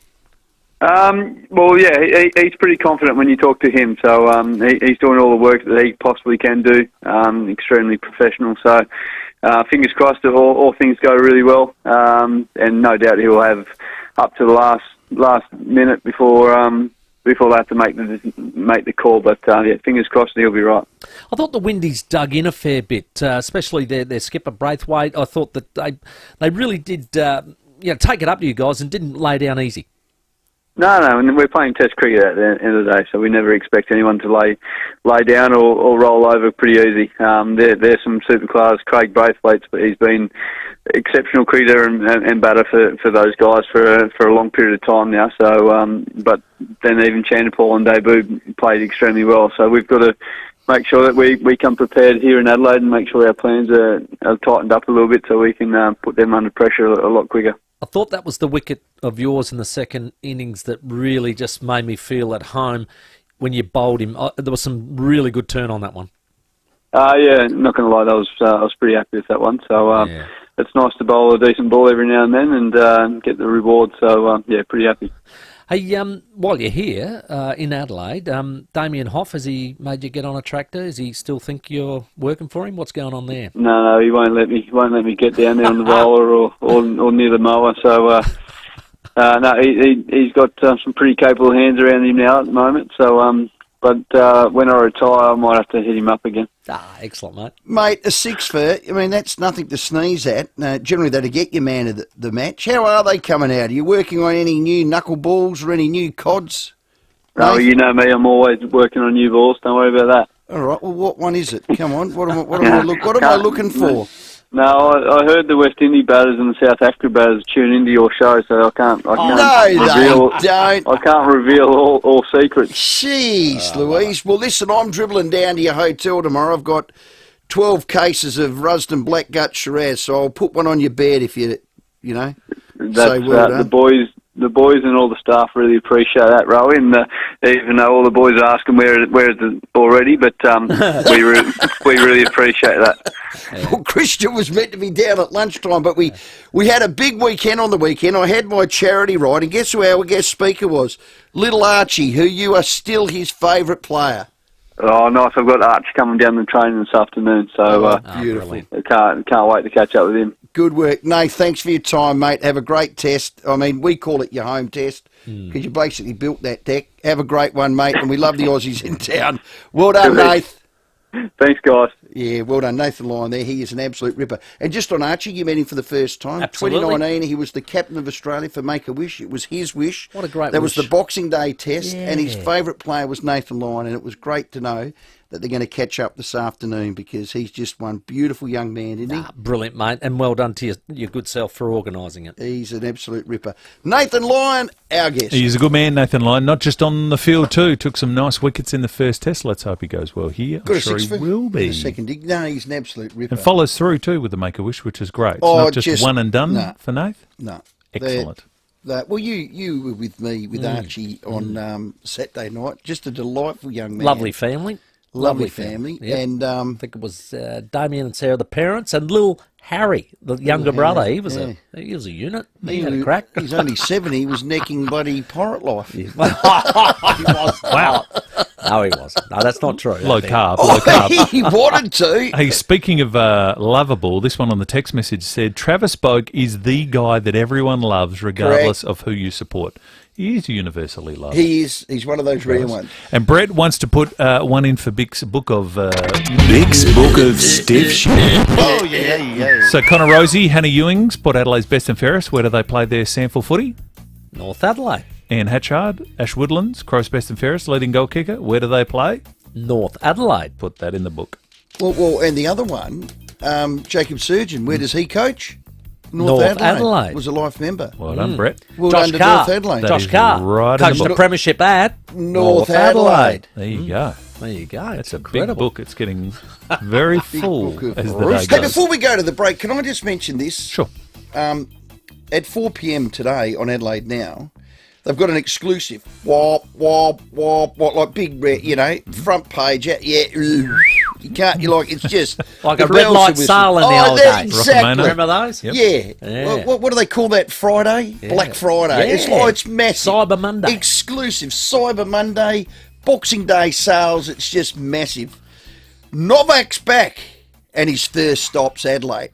Up in Flash and Lights exclusive to the legendary Adelaide Now. Well, Adelaide Now.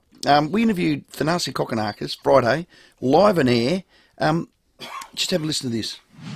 It's a strong field. I heard Novak is playing the first week in Adelaide as well. So I don't know if he'll play the second week, the one I'm defending, but having the big names come to Adelaide is something I think all the locals should get behind, and it's not every day you get that chance. So whether I'm playing or there's going to be others, it's going to be awesome. Now, Source. Would we be that Source? Not sure. No. Far be it for me to put one and one together. Yes. Would we be that Source? It does say playing in the first week. Yeah, okay. Well, phew, I'll just leave it at that. Maybe you were exclusive earlier. Well done. Double exclusive. No, it's just... Or maybe it's a bit Sandra Sully with the late news. Who would have known? That mob never ceases to amaze me. Someone down the road can do a... What are you doing? No, I'm going to take a break. I am going to dump that. What did you dump there? I was being very careful. I'll tell you why in the break. 18 minutes after 4. I heard about your paper throwing yesterday.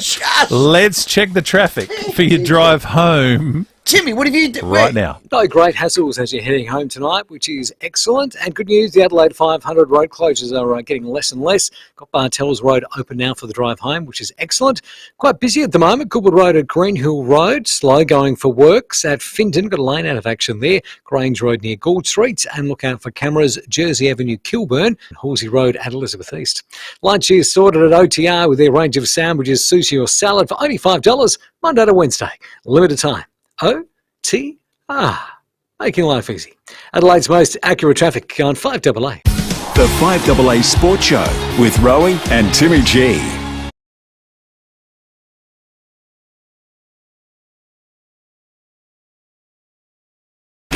From Gawler to Goolwa, Salisbury to Seaton, you can catch the team all over Adelaide. Check the 5AA socials to find out where they'll be next. They could be in a suburb near you. The 5AA Street Team, on the road for Edwardstown Mazda. Buying your first Mazda, trading your old vehicle, or getting your car serviced. It's got to be Edwardstown Mazda. edwardstownmazda.com.au.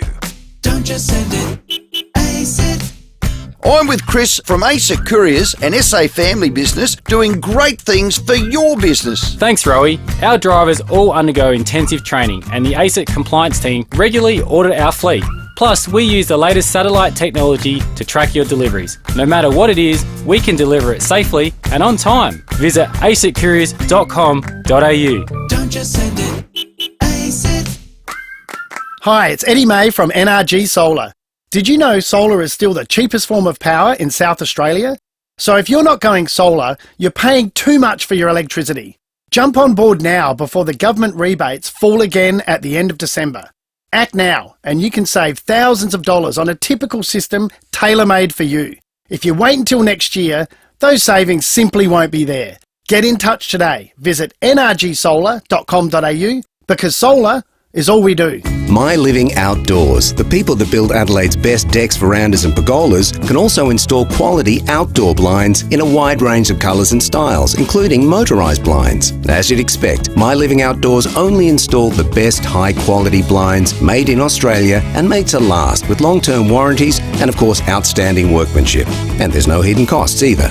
Enjoy the outdoors all year round with blinds from My Living Outdoors. Visit mylivingoutdoors.com.au. Meet John Setka, South Australian Secretary of the CFMEU. We're a strong national union, and if one state needs help, we've got an obligation to step in because members all across Australia deserve the same thing. Job security, good wages, safety, and you know what? The Australian dream. If you've got a good job and you've got good wages, you have a good life for you and your family. And that's our job, and we'll protect that. Every state is going to support each other, and our job is now to support the South Australian branch, and that's what we're going to do. We stand stronger together. The CFMEU, a union of opportunity. Who can fix the shower? Service today. Who can fix the power? Service today. Yes, we can, is what we say at Service Today. From emergency plumbing to electrical and heating and cooling, no matter what size job you need, at Service Today the answer will always be yes we can. It's Service Today guaranteed or it's free. Can you fix the shower? Yes we can. Can you fix the power? Yes we can. Yes, we can, is what we say at Service Today. Look out for our bright yellow trucks. Imagine the thought of innovation at your fingertips, accelerating with efficiency and power. Imagine a bold, striking design with the comfort and confidence of advanced safety tech.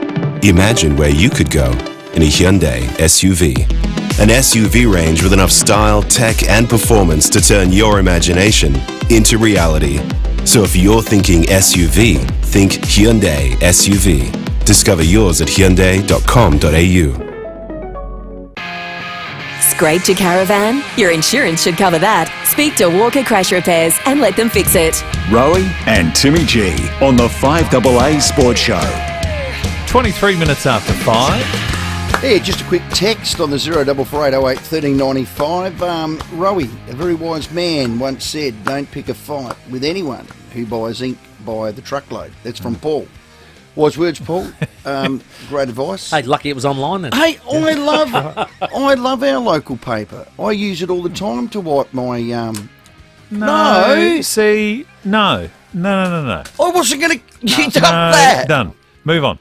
Yep, rightio. Save Beautiful. us, Timothy, Okay, save us. tell you what. It's the What Festivus of happened there? football is coming to Adelaide. We know that. What we don't know is where it's coming to Adelaide. So we're going to head up to Mount Barker. The president of the Mount Barker Footy Club, Matt Schultz, joins us. G'day, Matt.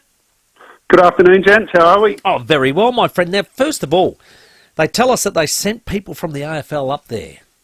Did you see anyone? Oh. Personally, no. I did hear the same rumour as you, though. Yeah, right. That's what I keep sort of confusing over. Did they come or didn't they come to have a look? I think from what I've heard, the AFL did go around to a number of regional centres and just have a look at the suitability of the grounds and the facilities. So obviously as part of that, they probably would have come through Mount Barker as well. So, Matt, were they in, really dark cars driving along, a bit like the president, and then blokes in suits jump out, talk into their sleeves and their wrists? Was it like that? Yeah, absolutely. Police escort, the whole banging works for it. Gee whiz, I can't believe the secrecy around it. Well, did a committee member or did somebody or the curator of the Oval actually take them around? What, do they just have a little bo peep, get back in the car and leave? Surely someone from the footy club would have known they were there. Look, no, we didn't have anything to do with the visit. So as I said, we're aware or had heard a bit the same as you that they were up and had a look at the facility, but I don't know who was part of the actual visit. Okay. Have you heard anything? Have you got an email? Have you got any confirmation? Do you know that you have won? The Summit Sports Park has won that round. Look, we'd love to say yes, but unfortunately not. We're in the same boat as you, so we're still waiting on confirmation from the AFL, both through Mount Barker District Council and also the Hills Football League about whether or not the Summit Sports Park would actually get a game there. What's the capacity there, Matt? In terms of people, we'd easily host 6,000 to 8,000 there. It's a fantastic facility. It's pretty much brand new. It's been nearly 2 full seasons of AFL footy happening out there. It's a really good facility for footy. And what's the dimensions of it? Is it MCG, Adelaide Oval? What did you base it around? It's a large-scale oval, probably just a little bit smaller than Adelaide Oval. It's a very wide ground, so it's probably got Adelaide Oval pit there in terms of size, but yeah, very good size and probably suits the game of AFL footy very well. Do you think there have to be any extra facilities required to put it on? Would there be, like a change room issue or, perhaps, enough vans to sell Villy's pies? What do you have to put on? Yeah, absolutely. There will have to be additional facilities, and I think any of the regional grounds in SA would probably expect to have to bring in support facilities. So, if we were successful in being able to get it, we'd obviously be dictated to a little bit by the AFL in terms of what their requirements are for players, media, and then also support crew. So we'd have to wait and see. But certainly we would need to lift our level of catering to the ground to make sure that we could get a good experience and feed everybody that comes along to the footy. Now, the surface, by all reports, they said the AFL people that haven't been seen up there, they said that they like the surface. So you said there's been 2 seasons of Aussie rules played on it so far? Yeah, no, it's an absolutely fantastic playing surface. It's probably one of the best in the state, and it'd rival the best ovals in the state in terms of its playing surface. At the moment, it's being used by cricket. There's a turf cricket wicket in the centre of the ground. So with that being there, it's a nice sort of flat surface, drains well, so it'd be fantastic. Matt Schultz, Mount Barker Football Club President, home at the Summit Sport Park, and AFL are contemplating playing a game there. You're not foxing with us, Matt, are you? You don't know something, you're not sharing it with us, Matt. You sound like you're holding something back. No, absolutely not. No, if I did know, I'd be jumping around, jumping for joy. No. Certainly the Mount Barker Footy Club would love the opportunity to be part of that. But unfortunately, like I said, I know as much as you do at the moment. Okay, well, our men will ring your men, and those secret squirrels will get in the cars and get up there, and we'll have a little bit of a party, Matt, when we all find out. But make sure you ring us first, all right? Good luck. Absolutely, will do. And look forward to speaking to you if we do get the game up there. Fantastic. Matt Schultz there. Good luck, that mate. Summit Sport Park at Mount Barker, if you've not been there, God, it's fantastic. They've done a great job. Because if we get it first, it'll be an exclusive. See? That'll work well. I So know a it, couple of the That's news so services ran with that last night that this is over the line. We are hearing too some reports that it might be North Melbourne versus Brisbane in Mount Barker. Oh, okay. So just keep that one under your hat for now. We'll see how that all plays What out. about the Good Friday game? Have you heard that rumour, Leith? No. Oh, what's that one? There's a rumour. Timmy's first rumour. Yeah. Hang on, this deserves a bit more than... Yep. Look down the barrel of the Foodland. Right. Right down the barrel. Apparently, North Melbourne, who chose to play on Good Friday, they want to play a bigger club, and it could be your club, Carlton. Are you happy about that? That's the question. Oh, how's his TV technique? It's very good. You're wasted on the Rowey and Timmy G Sports Show, mate. Thank you, Foodland, though. We're going to get your own camera right there. On the other side, TG. Where are they now? The 5AA Sports Show, Rowey and Timmy G. 5AA Breakfast. We had the Prime Minister on yesterday. He mentioned to throw in a plug for a little business in Renmark. Rosto Coffee, I'll give them a bit of a free plug. They were making breakfast burgers that looked pretty awesome.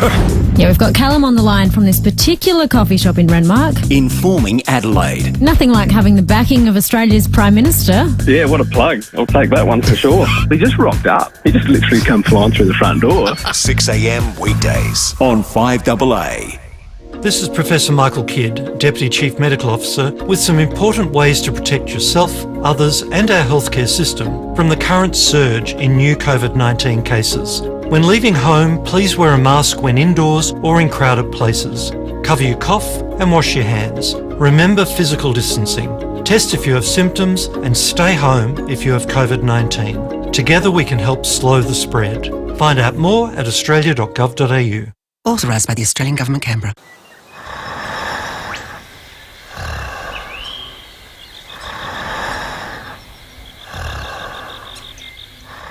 The calming sound of a portly wombat, sprawled out in the afternoon sun, snoozing off a big weekend of borough renovations.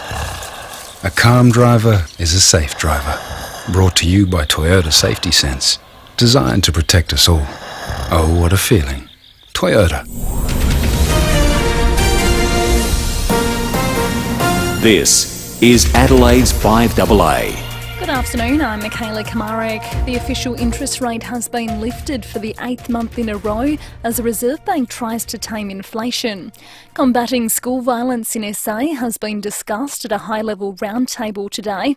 Indonesia's parliament has passed a controversial criminal code that includes laws to ban sex outside marriage, and Brazil has sounded a warning to its rivals at the World Cup, storming into the quarter-finals with a 4-1 win over South Korea. Now checking 5AA traffic. Adelaide 500 has wrapped up and the roads are slowly opening around town, which is good. Bartels Road is now open for the drive in and out of the city. That should make it easier for the next couple of days. Busy at the moment. James Cogden Drive near Rowey Terrace, South Road, also busy at Cross Road. Got cameras on the drive home, Salisbury Highway at Parafield Gardens, and also John Rice Avenue at Elizabeth South. Say yeah, nah to Qatar and yes to Sportsbet, the easiest place to bet this World Cup. Download the Sportsbet app today. Gamble responsibly. 1-800-858-858. Adelaide's most accurate traffic on 5AA. Mostly clear tonight, a low of 14. Partly cloudy tomorrow, 21. Currently it's 22 degrees. More news at 6 o'clock and as it happens on 5AA. At Chanella's, we don't just sell the best of everything. We live by it. We can tell you when it was picked, packed, baked or cured, what the ingredients are, what region of SA it comes from. We can tell you about the producer and why we buy from them. Try getting that sort of information from your supermarket. At Chanella's, best and fresh isn't just a slogan. It's everything to us. It's a way of life. Chanella's, 62 Prospect Road. Here at 5AA, we're all about supporting local. Here's who you can support around Adelaide. Santa's Wonderland. It's where Christmas begins. Adelaide Showground from December 2nd to 24th. Book online and save at santaswonderland.com.au. Discover retirement rentals at Warner Close Retirement Living. Rent and maintain your independent lifestyle with units just 40 minutes down the freeway. Go to warnerclose.com.au. 5AA, supporting local business. Where are you listening to this radio ad? Are you sitting in the car? Let me ask you a question. If you hit a Stobie pole, do you stay in or get out? The answer is to stay in your car and call 000 along with SA Power Networks. You won't know if the pole or power lines are still live. You'll be shocked by what you don't know. For more information on electrical safety, look up SA Power Networks, empowering South Australia. Scraped your caravan? Don't worry. Call Walker Crash Repairs, your RAA-approved caravan crash repairer. The 5AA Sports Show. Rowey and Timmy G. 26 minutes to 6. Where are they now? In just 1 second. On the back of the chat with Nathan Lyon, though, Tim, a text message came through about the crowds and the question you posed to Gary Lane. Yeah, well, they said wasn't the best crowds. They were abysmal. The team's on the nose. So that's an interesting take. They're not on the nose. They're not on the nose. Well, clearly they're not because day one of the Gabba is a sellout. There you go. And so that's again, because the opponent is South Africa. South Africa. Yeah. So there you go. So I think we'll get a good crowd here. I think we'll get a good crowd here. Yeah. I'm going. I think Adelaide always supports its. We love our Test cricket. We do love our Test cricket and our Australian Test cricketers. Where are they now? Thanks to Walco. Get yourself a Walco blankie for your pool this summer. Save water, evaporation and money. Visit walco.com.au. The 5AA Sports Show's Where Are They Now? Past legends, past glories.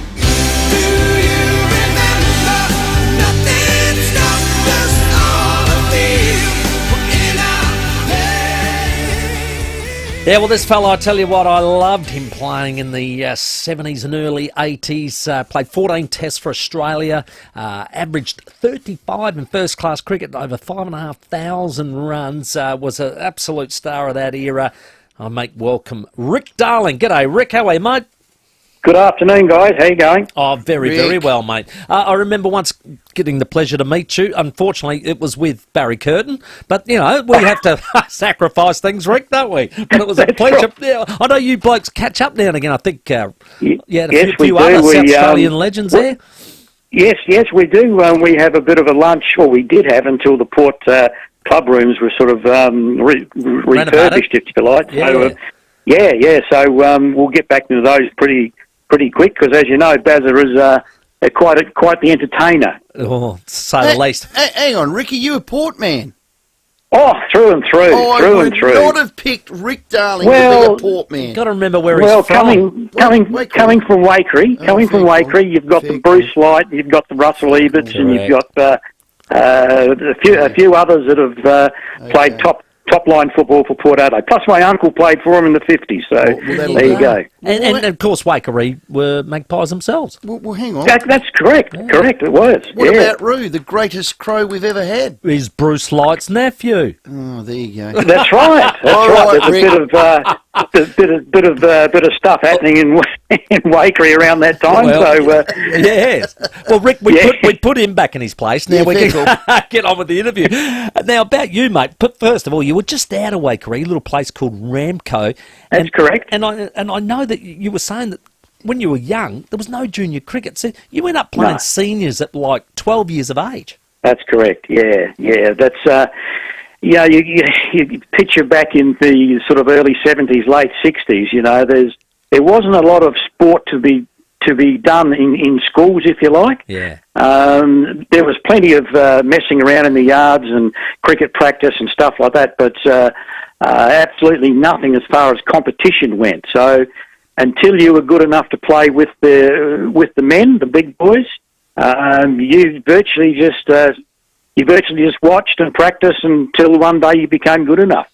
When you were growing up, who were your early heroes that you aspired to be? Yeah, I'm glad you brought that up. I was a Doug Walters fan through and through, Yes. So, I used to say to myself, well, if I can be half as good as Doug, I'm going to be very, very happy. And fortunately, I managed to bat with Doug. We made a 60-odd partnership in a one-day international against, I think it was Pakistan in Sydney. So that was probably a real highlight of my career, actually playing with my idol and putting on a 60-run partnership. Did you want to be as good as him on or off the field? Well,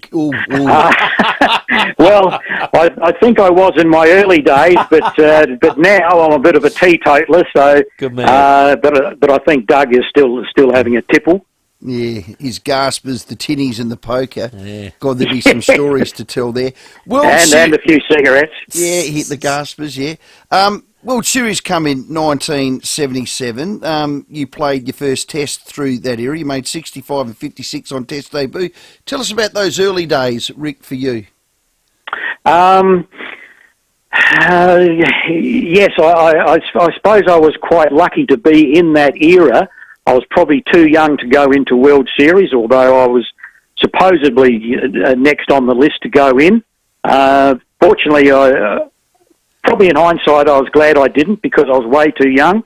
And to keep playing first-class cricket for South Australia and get your credentials up, if you like, to then become to play for the Australian team. But I was sort of thrown into it at the deep end, really, because we had one test here in Adelaide, and you mentioned I made a few runs, and then within a couple of days we're on our way to the West Indies, to face them. They had five or six world-renowned quick bowlers. You got your Marshall, your Holding, your Roberts, and Croft, and these sort of blokes, and that certain, and Garner. I mean, that sorted me out quick smart, and I came back from the West Indies and sort of a bit disillusioned, if you like. So it was a steep learning curve. Yeah, you wouldn't have been the first to come back from there. Who was the toughest? I mean, Whispering Death was the one that they used to say was frightening, although Joel Garner, any length, was always wrapped around your ears. But you were always good at hooking it and cutting, weren't you? You liked the short game, Rick. Yeah, I didn't mind it. And you really had no choice with those blokes, but even though they, you'd be caught in no man's land a fair bit and see the ball fizz past your nose, so that wasn't too exciting. But I think the quickest bowler I faced in that era was a fellow by the name of Wayne Daniel. Now he played World Series. Yes, remember him. It was just one particular spell. It was in the first-class game leading up to the test match in Barbados, and it was late in the afternoon. He had the new ball. The sight screens weren't all that good, and there were a lot of West Indian heads, if you like, in the background, and the ball was pretty hard to see. So that is one thing that sort of sticks in my mind as being the quickest spell of bowling that I've ever faced. Now, Rick, you played in the era where helmets just weren't a thing. And, for South Australia, you had a little, red cap, and for Australia, you might have a white cap or the baggy green. I mean, mate, that's all you had to protect yourself against those blokes. Yes, it was, and they were just starting to come in, but you remember Tony Gregg, and I think Graham Yallop actually wore a sort of a motorbike style. Yeah, that's right, which is which is fair enough. I mean, that was the... Well, he looked like Gazoo out of Flintstones. That's what he looked like. Well, with Tomo and DK kicking off the side screen. Well, that sort of got things evolving, if you like, for the helmets. But it wasn't until, I reckon, the early 80s when helmets really become... a regular part of a cricketer's kit. So, and before that it was just the green baggie or the red cap. But if I can just add to that, it wasn't only the helmets. We didn't. Everything these days, the gloves, the pads, the bats, the thigh pads, chest guards are so much better than they were back then. I mean, when I first started playing my first class game in '75, here at the Adelaide Oval, I didn't even have a thigh pad. Oh, wow. I came from the country where if you stuffed a few folded hankies in your pocket, that was deemed okay for a thigh pad. And that's where I played my first couple of first class games with a couple of hankies in my pocket, and that's really. Apart from no helmets, no nothing, so it's very hard to compare players from back then to now, and so on and so on. But it was a tough time, but we didn't know anything different. Nah, and I remember I gave up cricket to play tennis because I wasn't that brave at cricket, Rick. Because I went to put one of those boxes on and it was made of cane. I mean, the old neck. Can you remember them? They weren't even. They were horrendous. That's right. Can you remember them, Rick? I didn't have a cane one, but I had an old leather one that my father handed down to me of all things. Oh, no. And the leather was quite a bit tarnished, if you like, after a couple of years. Good word, tarnished. Now we've done a Where Are They Now for Walco with Graham Wood, so this will get back to him, Rick, and answer it very carefully. Who ran who out between you and Graham Wood? Whose fault? Myself and Graham have had a few discussions about this over a few beverages, and the lies keep getting bigger each time we meet. But I would say, and you don't talk to me, you talk to Rodney Hogg, you can talk to Kim Hughes, and those fellows we played a lot with in that time, and they will say that Woody was the culprit on more times than not. Yeah, yes, no, yes, no. Rick, my fond memories of you were an absolute gazelle in the covers. I still think one of the best Australian cricketers to field in that spot. You were bloody light on your feet, weren't you? And look, I suppose that was a bit of my upbringing. My uncle, who I touched on before, who played footy for Port Adelaide back in the 50s, he was also a professional runner, Stall Gift and Bay Sheffield and these sort of things. So he sort of took me under his wing and taught me how to run properly. I think it's something I had naturally anyway, but he refined it to something that looked like a proper running style rather than arms and legs and stuff going everywhere. So I'm really indebted to him as well. Hey, Rick, as we said, you lived in the era of just the cap. You copped a few bounces in your time. One that I remember that was pretty scary was the day Bob Willis hit you, but you were chewing a chewy while you were batting, and you swallowed it, and you passed out for a while there. That was a pretty scary moment. Well, it sort of was and wasn't. It never had any lasting effects on me. I was just I wasn't knocked out. It's just the fact that it wasn't so much the chewy; it was swallowing the tongue, all in the one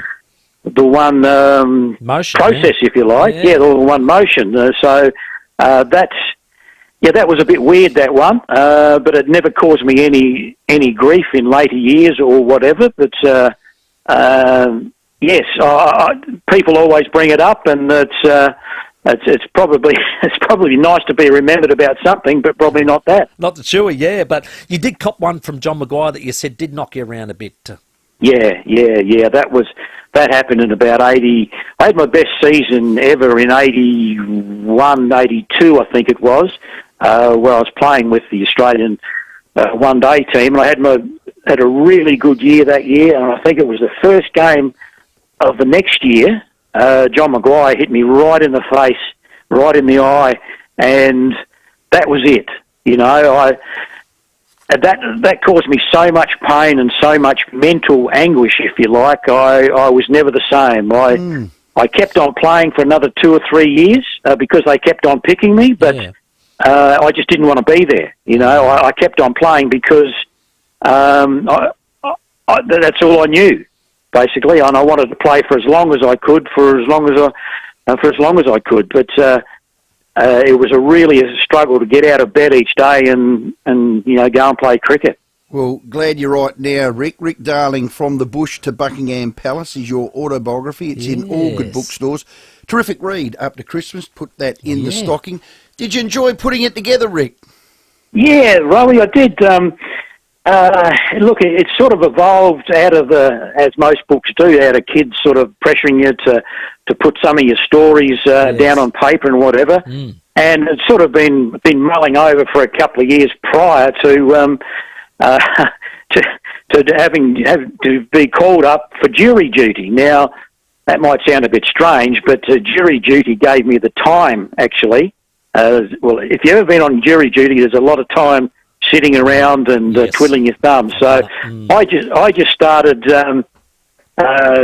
sitting there and doodling a few stars and circles as you do, and one of those circles turned into a letter.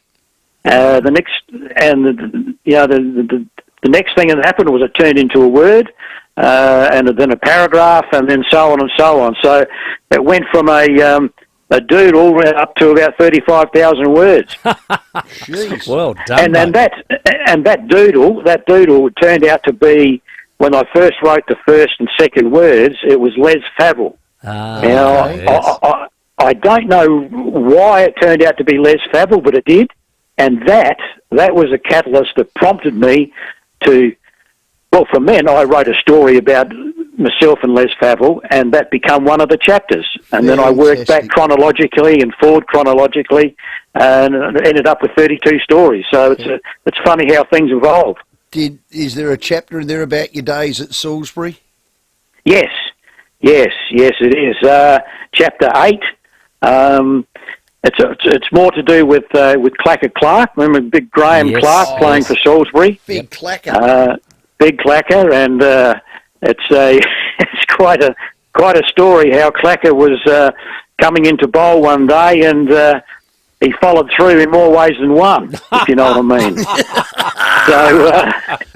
So Big Clacker had to go off the field and have a change of pants in the shower, and then resume. So. Clacker had a bit of a tendency of doing that because, you know, he was a big man. He was a big man. So you obviously then did meet the Queen, Rick? Yes, it's probably no real big deal these days, but, you know, back then it was... Would be now. Oh, that's not even funny. He laughed. No, Rick did not laugh. He's a monarchist. But I'm just saying, it's pretty hard to meet her now. Well, yeah, God bless. Yes, indeed. We all met the Queen at Buckingham Palace as part of the '79 World Cup tour. So that's where the name of the book comes from. Obviously, from Bush at my early beginnings, and a pinnacle, if you like, meeting the Queen at Buckingham Palace. And of course, there was a fair bit of cricket still played, you know, from me after that. So that made up the 32 chapters in the book. Yeah, well, you played in an Ashes series. What do you think of the Redbacks before we let you go, Rick? We're overdue, aren't we? It was a good win, though. Beating Tassie. It was. Look, I haven't caught up with that. I'm still sort of getting over the Test match sort of bad press, if you like. So what happened with the Redbacks? They got a win. They got a win. Beat Tasmania. Rick, we smoked Tassie by 208 runs. Yeah, oh, beautiful. No, I wasn't aware of that, but mind you, it's about time, isn't it? Yeah. Rick Darling, cap number 292, mate. Terrific career over a long journey through the Redbacks and Test cricket. Not everyone can play Test cricket You did it brilliantly, mate. We thank you for your time and all the best with that autobiography. It's in all good bookstores. Where can we get it, Rick? Because it'd be a great one for the Christmas tree. Rick Darling, From the Bush to Buckingham Palace.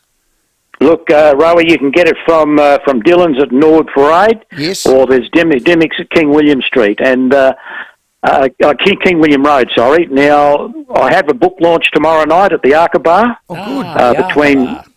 Between 5 and 7. Everybody's welcome to come. Fantastic. So it'd be great to see a lot of people there. Beautiful, mate. Well done, and all the best with it. And thanks very much for your time, mate.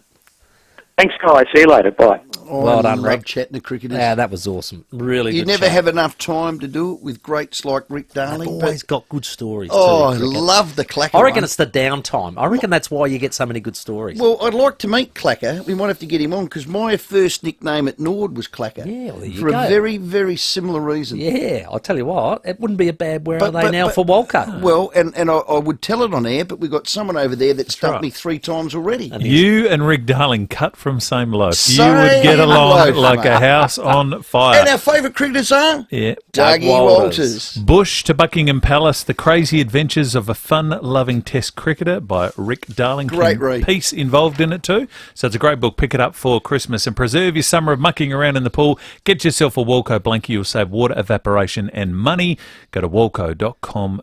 A lot of fun. You're right. They tell great stories, cricketers. Let's check the traffic for your drive home. It's 7 to 6. Pretty smooth sailing for the drive home. No great delays and no great hassles, which is excellent. Adelaide 500 is wrapping up and roads are slowly opening, including Bartels Road.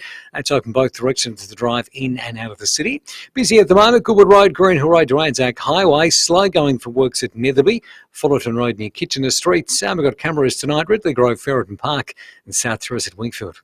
The Guzmani Gomez Minis range. Mini burritos, bowls, nachos and more from only $8.70. It's cheaper than cooking at home. Grab your GYG Mini today. Adelaide's most accurate traffic on 5AA. Rowey and Timmy G on the 5AA Sports Show. Christmas is covered with Paxton Wines. Visit their rustic cellar door in McLaren Vale and pick up a few bottles of the perfect Christmas drop. Keep listening for more great gift ideas. Merry Christmas from 5AA. Mate, it was so easy. Drop the car to Automasters. Next thing, I get a video on my phone. AutoCam. It's new from Automasters. The Surface Advisor is there, live, doing a real-time report on my car. Real-time video sent direct to you from your Automasters technician. He shows me the problem, makes a recommendation, and look, there's the quote. So good. Totally transparent, instant SMS approval, and Automasters pay later options. AutoCam. The future of vehicle servicing here now. Call 1300 Automasters. Hey Strikers fans, Sid's here and you don't want to miss this. It's our season opener against the Sydney Sixers on Wednesday, December 14 at Adelaide Oval. Not going to lie, I'm pretty excited about this one and you should be too, as we'll be launching the P-City 2.0 Shades as our match day giveaway. These are this summer's hottest item. Visit adelaidestrikers.com.au for tickets, and I can't wait to see the best fans in the league back at Adelaide Oval this summer. There's taste bud titillations, decadent desires, and the presidential hamper. Merry Christmas, folks. I'm Brett Charlesworth, and they're just 3 of the mouth-watering Christmas gifts we make for you at Charlesworth Nuts. With 100 different gifts, from just $10 to $250, there is literally something for everyone. They're all beautifully handmade, they look stunning, and they're filled with the most amazing products. 11 family-owned stores or shop online. Why Charlesworth? Because fresh nuts taste better. Mini Jumbuck, now in McLaren Vale, make Australia's favourite wool bedding products, proudly made right here in South Australia. Mini Jumbuck uses the finest Australian wool to handcraft their quilts, mattress toppers, pillows and more. If you're looking to improve your quality of sleep, start with a visit to Mini Jumbuck McLaren Vale today. You'll find great Christmas gift ideas too for both adults and children. Slippers, soft toys, clothing and much more. Mini Jumbuck McLaren Vale, open 7 days. Australian made, Australian owned. This is the BBC Radio News. There's been a murder at Adelaide's Her Majesty's Theatre. Someone is hiding something. A story, a scandal, a secret. Only one of them knows the answer. Turn that thing off! A murder? The woman was strangled. It was horrible. Are you sure you didn't see or hear anybody? One of you is a killer. It's all a lot of hooey. The whole thing. Agatha Christie's masterpiece, The Mousetrap, celebrating a thrilling 70 years on the West End. Now at Her Majesty's Theatre from December. Don't just see it, solve it. Book at themousetrap.com.au. I booked the car into Automasters. Next thing, there's a video on my phone. He shows me the problem, makes a recommendation, and look, there's the quote. So good. Totally transparent. Instant SMS approval and Automasters pay later options. AutoCan, new from Automasters. Walker Crash Repairs. For easy insurance repairs on your caravan. Get it fixed right with Walker Crash Repairs. Rowey and Timmy G on the 5AA Sports Show. Sorry to interrupt. 3 minutes to 6. On the other side, Richard Bayless, SBS, to talk all things World Cup. Now, Matt Schulz, we had him on, president of the Mount Barker Footy Club. We are hearing it's Lions v North. I think I heard that earlier today, bit of a rumour.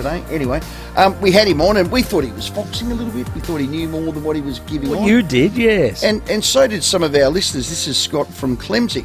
Was Schulzy foxing or does he know nothing? I know nothing. Yeah. Hogan's Heroes, Timmy. Was that one of the great shows? I love Give it another Sergeant Schultz. squirt. I love that. I know nothing. He knew everything. And here's another one. Hi, boys. Rumour for you. Oh, I do like a good rumour. Apparently, King's Reserve is in the mix for AFL game. Surface is immaculate, and no one's been on it for years. Johnny from Parecchia. That's a cheeky one, Johnny. I don't mind it. A little bit of champagne comedy from Johnny there. Yeah. Like that. King's Reserve on the 18th is having a little Heard you mention that yesterday. saucy sizzle. That's right. Save our little park. saucy from 2 o'clock. Sunday week, and Stephen Rowe to host. No, well, I could be guest speaker. You should go down there, Peter Horse style, and I just would be a the pet. only one there. I would be the only one there. And again, nobody has rung. Here's an invitation. If you are attending, if you've ever been on the Oval, if you love that Oval and you want to just rip one right through me, do it. Please. Lines available. 82230000 because I know nothing. I know nothing. The 5AA Sports Show with Rowey and Timmy G. At WEA, we can teach you hundreds of things, or you can be the teacher. If you have a skill or passion you'd like to pass on, contact WEA. We'll even help you build your course. Visit wea-sa.com.au. The 7-seat Kia Sorrento, Kia's most awarded large SUV ever. Unlike any other SUV in Australia, the unrivaled Kia Sorrento is available in diesel, petrol, hybrid and plug-in hybrid technologies. The Kia Sorrento, awarded and unmatched like no other 7-seat SUV. To find out more, visit kia.com.au or visit your nearest Kia dealer. Kia, movement that inspires. Honey, how far away is that barbecue? Mission update, time is 1300 hours. 4 burners are now operational. Sausages are commencing their final turn. Beer fridge is sitting at 3 degrees. Manual temperature verification. Perfect. Estimated time of food delivery, 6 minutes, 30 seconds. Okay. Order now and be entertaining next year while the weather is still warm. Adelaide Outdoor Kitchens. For appliances, custom concrete benchtops, barbecues and more. Go to adelaideoutdoorkitchens.com.au. Online, on DAB Digital Radio and on 1395 AM. Talking Adelaide. This is Adelaide's 5AA. Mostly clear tonight, a low of 14. With the 6 o'clock news, I'm Michaela Kamarik. All new 2022 Mitsubishi Outlander with 10-year warranty, 10 years capped price servicing at Agostino Mitsubishi. The opposition claims the Reserve Bank has been left carrying the can as it tries to tame inflation. The RBA has raised the official interest rate for the 8th month in a row, jumping a further 0.25% in December. The hike takes the cash rate to 3.1%, its highest level in a decade. Shadow Treasurer Angus Taylor says the federal government's policy agenda isn't helping the economy. Sadly, we still seem to be no closer to having a clear path forward for reducing those energy cost pressures that Australians are facing. And we've seen toxic industrial relations legislation being introduced to the Parliament, which will only make the situation worse. Westpac, NAB and ANZ have moved quickly to pass on the latest rate rise. There'll be extra support for people needing emergency accommodation as their homes are flooded.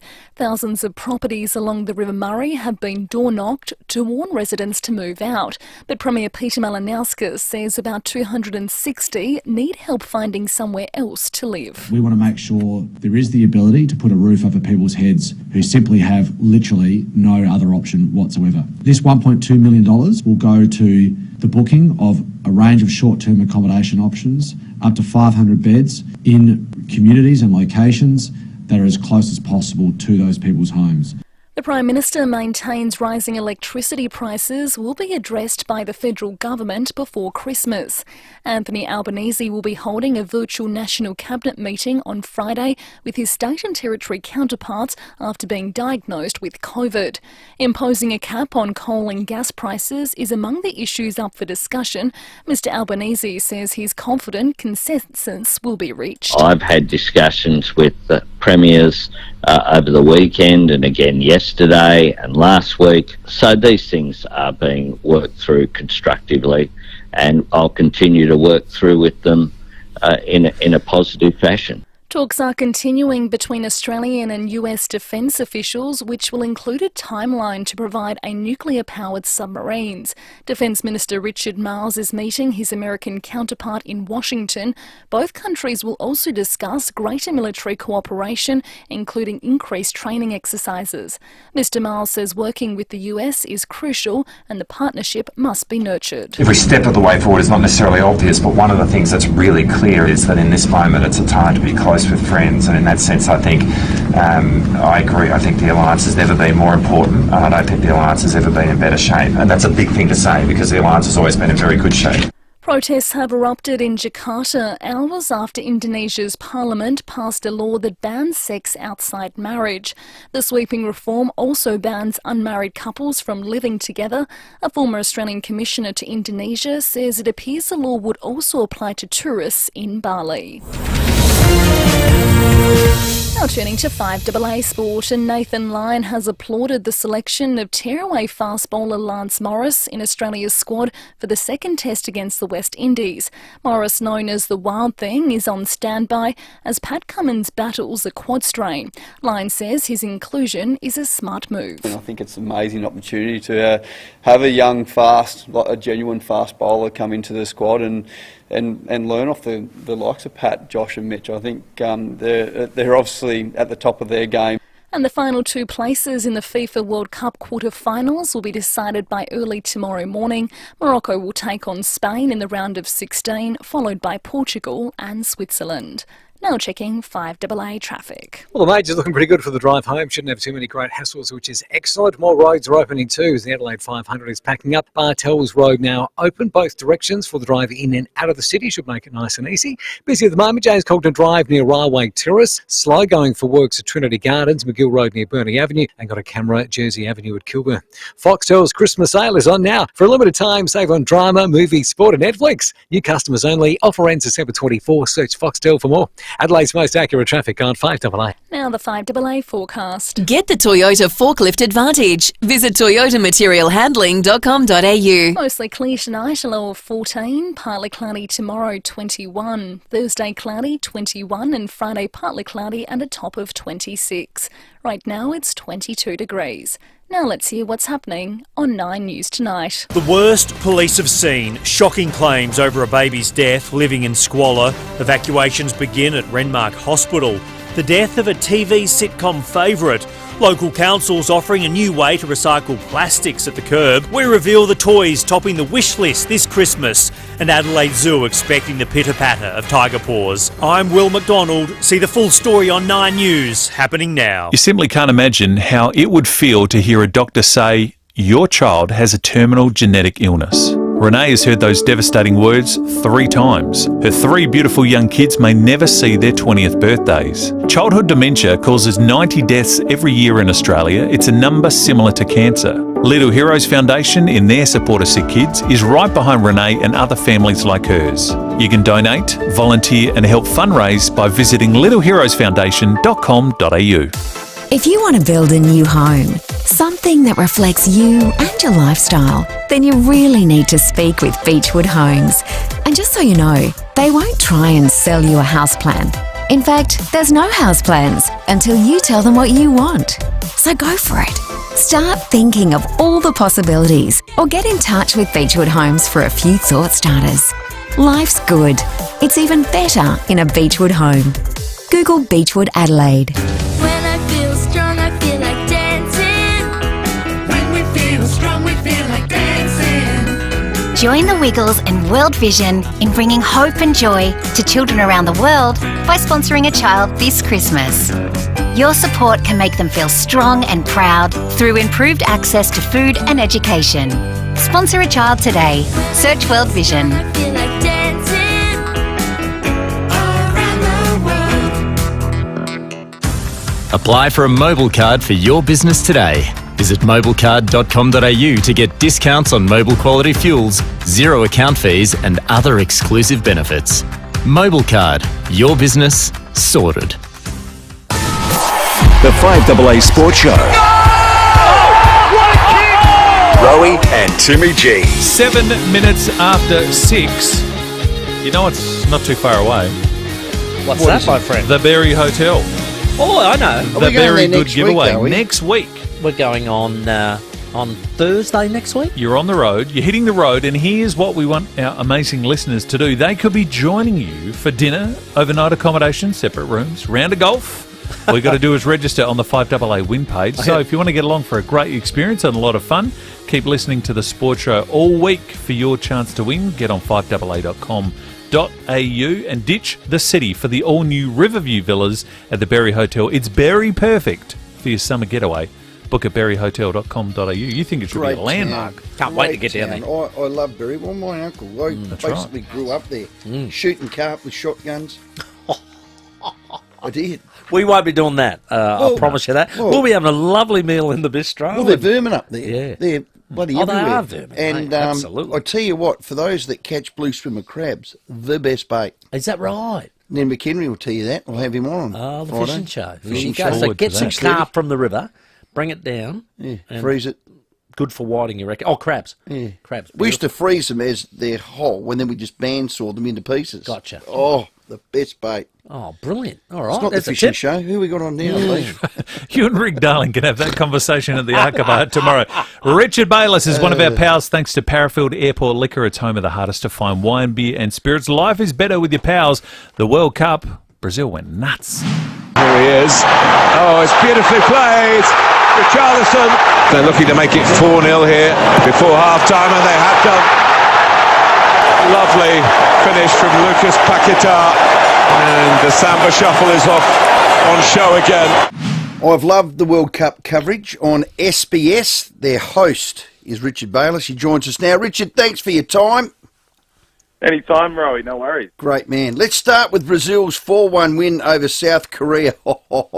They play like that, no one will beat them.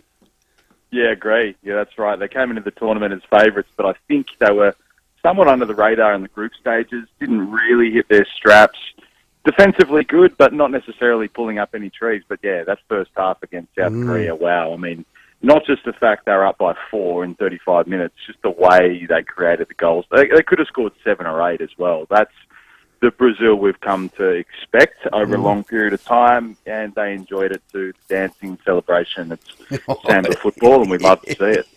Vinny Jr., how good's he going to be? What's he, the youngest ever to score in a World Cup?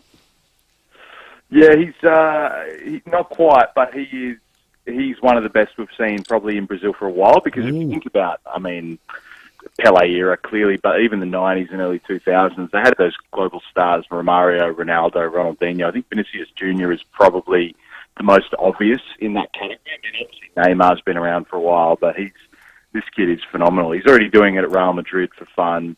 You know, he's basically the Brazilian Mbappe, if that comparison makes sense. Oh, goodness me. Pele's not well. Would that inspire the Brazilians to win? 100%, yeah. We saw really nice banners, a lot of emotion in the stands. You get the sense they are now doing this for him, and if they are to win, they'll dedicate it to him. I mean, you're hearing various reports about his health, but I mean, he's been suffering for a little while with cancer, and even though he's, up watching the game in hospital and putting out statements saying that he's all fine, he has been sick for a little while, so this might be just that little bit of extra motivation. Not that they need it to win a sixth title, but yeah, it might be the thing that just gets them over the line. Hey, Richard, if Brazil are the best performing South American team at this stage, who do you think's the best performing European team? Well, it's tough because I think, personally, I think there's probably only 4 teams that you can really put in the top category of, yeah, they can win it. And, Argentina, Brazil from South America. Yep. And then France, obviously reigning champions. And you've got to put England in there as well because, one, they've played well in the tournament. But this tournament, to me, feels a lot about depth. It's the middle of the season. It's really unique. We know about all the backstory to it. But, the depth that England have is really, really strong. So whoever comes out of that quarterfinal between France and England, you would say, will be the strongest European team by far and the most likely to beat, an Argentina or Brazil in the final. Wow, because that was my next question. Who wins that game? Because, the England team are already talking it down. That looks like they want to go in as underdog. Yeah, they do. I mean, unsurprisingly, as soon as expectation hits from England, then the whole thing just blows up traditionally. But they've done remarkably well over the last couple of tournaments, and they came into this one not a whole heap of confidence or form, but all of a sudden they're free scoring. They're scoring more than Brazil. They've scored more than anyone else, and they did it easy against Senegal. They'll have a tough time of it against France, but both sides are actually fallible when it comes to defensively, at least. So it could be really, really tight, and I expect it to be, arguably, potentially high scoring, and arguably the game of the tournament if both teams play at their best. France too good for Poland. Mbappe, you take him out. I think he's by far, is it the Golden Boot, the best player, the Brownlow medalist too? He is just special talent. The Golden Ball, yeah. That's the one. He did. I mean, 4 years ago when they won it, Luka Modric from Croatia was Golden Ball, but basically Mbappe did a Pele. In his teenage years, led a country to the World Cup title. So he's already done it once. So at the age of 23. To do it a second time would be mind-blowing. He scored more goals than Messi at the World Cup already. And, he could, if he does this for another, 10, 12 years, he could achieve just about anything, possible in global sports. So I think, if he was to do it again, and it's completely within his capabilities. The 2 goals he scored against Poland were mind-blowingly good and super simple for him. I think he could do anything in this World Cup still. Anything can happen in the world game. I'm not going to ask you who wins from here, but who plays off? Who do you think's going to make it? Give me 2 teams, Richard. I would, on current evidence, I would say we'll get a replay of the 98 final, which is Brazil and France. I think for a lot of people, Argentina in the final, Messi's last World Cup, would be the story. It's such a shame that, Argentina would have to play Brazil in a semi-final, not the final, and I think you've seen the evidence today with Brazil. I think they make it through to the final. What about Spain and Portugal? They get through? I think they'll get through in the morning, yeah. I mean, we haven't yet seen the upset, have we, in the round of 16? Group stages, there were so many of them. We were loving it, the upsets, but all of a sudden now they've gone to form. Tomorrow morning, Spain and Morocco. Morocco were awesome in the group stages. They're really good, confident. They've got a huge support in Qatar as well. So, they've got that home ground advantage to an extent. But I think Spain will probably go over the line. And then Portugal and Switzerland is a little bit more even. And we've seen in the last 24 hours the Ronaldo side show is threatening to sidetrack Portugal because, he had a bit of a dummy spit when he came off in the last game. The coach has said he's not happy with that. And this is how teams start to crumble. You guys know as well as anybody. He's become very petulant, hasn't he?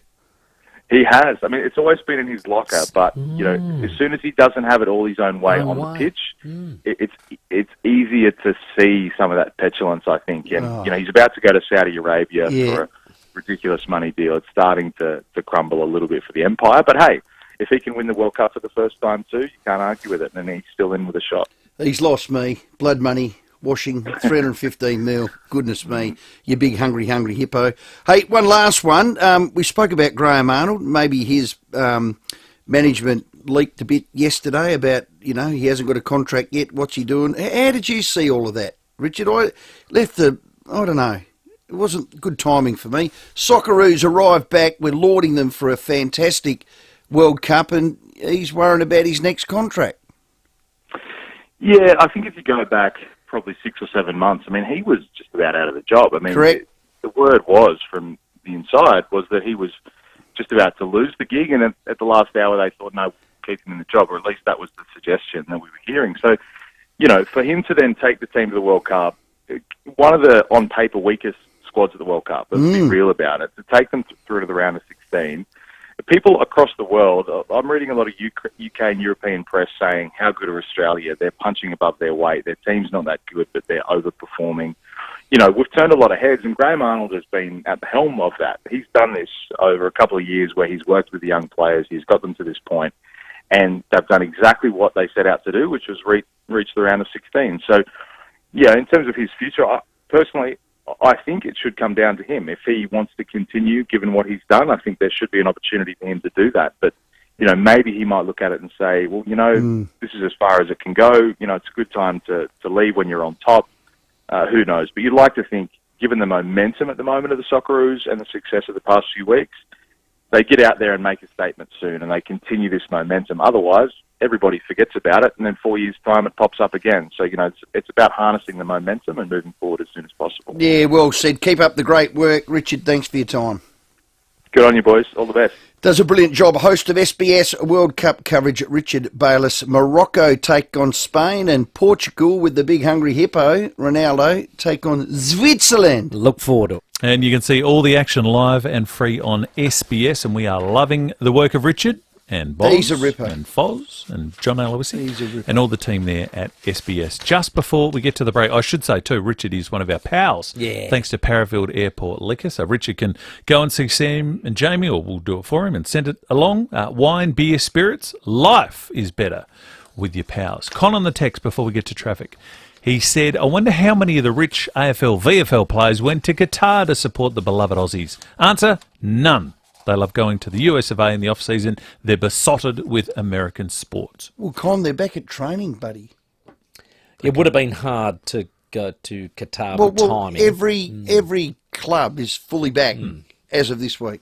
I don't think they're anti-football/soccer. No, You see I the don't players think at the so. Premier League games all the yeah. time. Well, James went away with 7 crows. The three things that were on their list they had to do was watch Messi for PCSG, which they did, Paris Saint-Germain. Remember, we were trying to... Well, yeah, Leith, you were trying to get the ticket. That's right. They went and saw 2 Premier League games. They loved it. No, There you go, Con.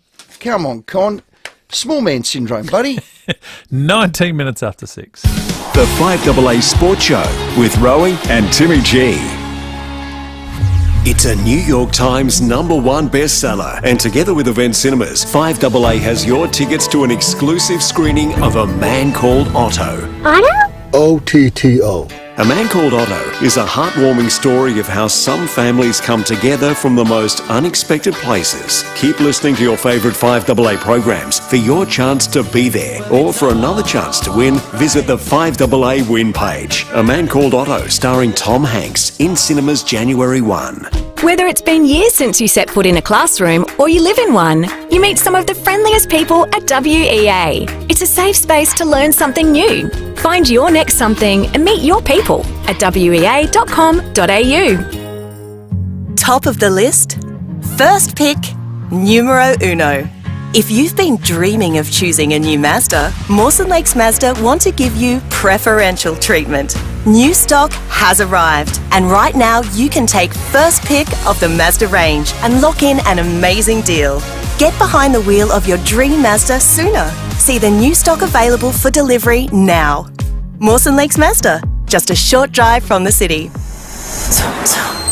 Like shocks shooting through your body. That's how some people describe their shingles pain. Shingles is caused by the reactivation of the chickenpox virus. While most people recover fully, up to 25% may experience long-term complications. I had to cancel all my plans and struggled to work. Up to 1 in 3 people risk developing shingles in their lifetime. If you're 50 or over, don't let shingles affect your plans. Talk to your doctor for more information. Individual symptoms may vary. Sponsored by GlaxoSmithKline Australia, Melbourne. G'day, it's Merv Hughes here. After years of snoring like a train, the missus sent me for a CPAP Direct sleep test. I'm sleeping quiet and waking up refreshed. Don't let snoring ruin your holiday. CPAP Direct is the home of travel CPAP machines, batteries and DC converters at the very best prices. Find your nearest store at cpap.com.au. Find your local store at cpap.com.au. You want to shut out the wind and rain in winter, or the sun, flies and mozzies in summer, but you don't want to sacrifice your view? Then you need Phantom Screens.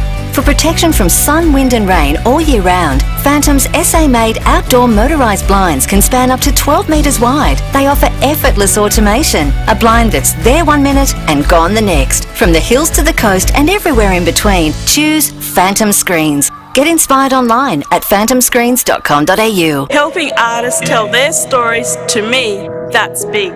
Training and opportunities for a new career, to me, that's big. Showing girls that they can do anything in any field. Creating jobs and opportunities for our mob. A place the community can call their own. To me, that's big. We've built great communities in regional South Australia. And to have support to keep them great for a long time to come. To us, that's big too. To find out more about BHP's community programs, visit bhp.com. At WEA, we can teach you hundreds of things, or you can be the teacher. If you have a skill or passion you'd like to pass on, contact WEA. We'll even help you build your course. Visit wea-sa.com.au. Scraped your caravan? Don't worry. Call Walker Crash Repairs, your RAA-approved caravan crash repairer. The 5AA Sports Show. Rowey and Timmy G. 22 minutes after 6. Just before we get to Jeff. Yeah. Joe in the text says, could Glenelg get Brad Gotch? Gotcha. He would be good with a young team. Thoughts, Timmy and Rowey? Yeah, he's done a couple of good jobs there, Gotchi. I don't know that he'll come back now. I think he's gone back to Melbourne, so I don't think so. Look, I'd be shocked and stunned if Richie Douglas isn't the coach. Yeah, Look straight down the camera for Foodland and say, I'd be stunned. Zoom I'd be in shocked Brooklyn and if stunned you can. if... Oh, your reflection and the tilt of your head, you're gifted. On the back of Richard Bayless in the World Cup, we love it all. Just for a bit of a laugh. My number 14 captain, G. McIntosh, may very well have sent me this link, and we had a good little chuckle as a sports team. Did we or did we not, Timmy G? Oh, yes. Type in these words to YouTube: Heath Franklin chopper, and the word soccer, and a clip will come up. Correct. Now, this bloke, Heath Franklin, very funny. He pretends to be Chopper. Well, he's been at the Adelaide Fringe. He's always at the Fringe. Very good. Put on a bit of weight. He does a little bit of river dancing. I love fat people that dance. No, with rhythm. Well, I'm fat, but I can't dance. I have no rhythm, but I wished I did because I would be hilarious. I would, Tim. Let's just flag for people that are putting this into YouTube. There is a language warning. Oh, no, yeah, well, yeah. Look, it's a Chopper skit, so you get that. It's on soccer. It is very, very funny. We've had to beep out some of it. It is MA 15 plus for kids. Frequent warning. course language. Yep. Just have a listen. Hello, it's Chopper here. Guess what? Everyone in Australia is suddenly talking about soccer, right?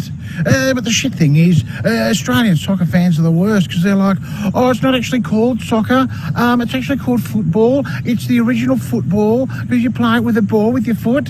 Oh, that's interesting. What's the national team called? The Socceroos. Socceroos? Boom! I think the weirdest thing about soccer fans is that even soccer fans don't know that they hate soccer. Because when they go to a game, all they do is fight each other and sing songs and light shit on fire because they're bored. That's why. That's for you, Macca. I laughed. Did we not laugh our gizzards out listening to that? Yeah, I may be immature, but I was laughing. Yeah. I just love the edit of that where Sam's had to chop. If you hear it, all of a sudden it sounds a bit clunky. Oh, it gets better towards the end when he does a little bit of river dancing. Fat people dancing, nothing funnier. Hello, Jeff. How you going, Rowey? Yeah, I'm good. You? Yeah, good, mate. First time caller, long time listener. Good man. Nice. Love your show. Timmy G, love you, mate. Tell Rowey it's not too late to change sides, buddy. Oh, dear. Jeff, what did you enjoy tonight about the show? My mate Rick he's was a great on. man. He was great, wasn't he? Yeah, do you know him? Oh, yeah, we went to school together, we played footy together and a bit of cricket. Unreal. Excellent. Yeah, he lived at Ramco, and I was next door neighbour, about a kilometre away. Oh, fantastic. I used to walk across the paddock to his place. He had a cricket net there. Yeah. His dad built, and I used to bowl to him. And in probably 3 years in his juniors, I never got him out once. Wow. Oh, yeah, come on. You surely knocked his castle over, Jeff. You're not Jeff Dimmick, are you? No. The left Surely armour you from took Queensland? surely you took his middle peg out of the ground. No, honestly, mate, he was just unreal. He just had a terrific defence, and he just played every ball on his merit. But his dad was an absolute legend as far as the art of playing cricket. He showed about every shot. And I remember a few times after I'd finished getting carted around all over the place, his old mare would come out, probably 6 o'clock at night, thereabouts in the middle of summer, and you get 2/3 of the way down the pitch, and he had a half a dozen balls, 2 in his pocket and 2 or 3 in his hands, and he just throw him down at him from about 10 feet. Wow. And as soon as he hit the ball, he'd throw another one at him and throw another one and throw another one, and he didn't get him out. Unreal. Goodness he was an absolute legend, and he was just you can put it down to all his uncle's teaching. You talked about the running. Yeah. Well, his uncle was a good runner, and he just showed him how to run properly. He'd be down at practice in, I think it was probably 67, 8, 9, and he'd be there with his sister, and another guy called, his name was Michael Perry, Yep. who was a good runner, and he'd teach him how to run properly. Lift your legs and your arms at the same time, and if you move your arms quickly, your legs would move just as fast. So, and all his uncles were, great cricketers, and even playing through the 67, 8, 9, he was 12, I was 14, and there was 3 other guys, similar age, and he was always picked before us. Yeah, unreal. Thanks for sharing that, Jeff. They're awesome. bloody good stories and a good mate in Rick Dunning. I'll give you a $50 pounds voucher. You don't seem like you're very far away from Sam and Jamie. Tell them we sent you there. Stay on the line. We'll give you that. You'll enjoy it. Yes, maybe Thanks for that. sneak into the Arkabar tomorrow for the book launch. Go and see Cool. Inaugural Rick's book there, Bush to Buckingham Palace. We're going to get to a break on the other side. Connor Rosie, Port Adelaide, best and fairest. The 5AA Sports Show, Rowey and Timmy G. 5AA Breakfast. We had the Prime Minister on yesterday. He mentioned to throw in a plug for a little business in Renmark.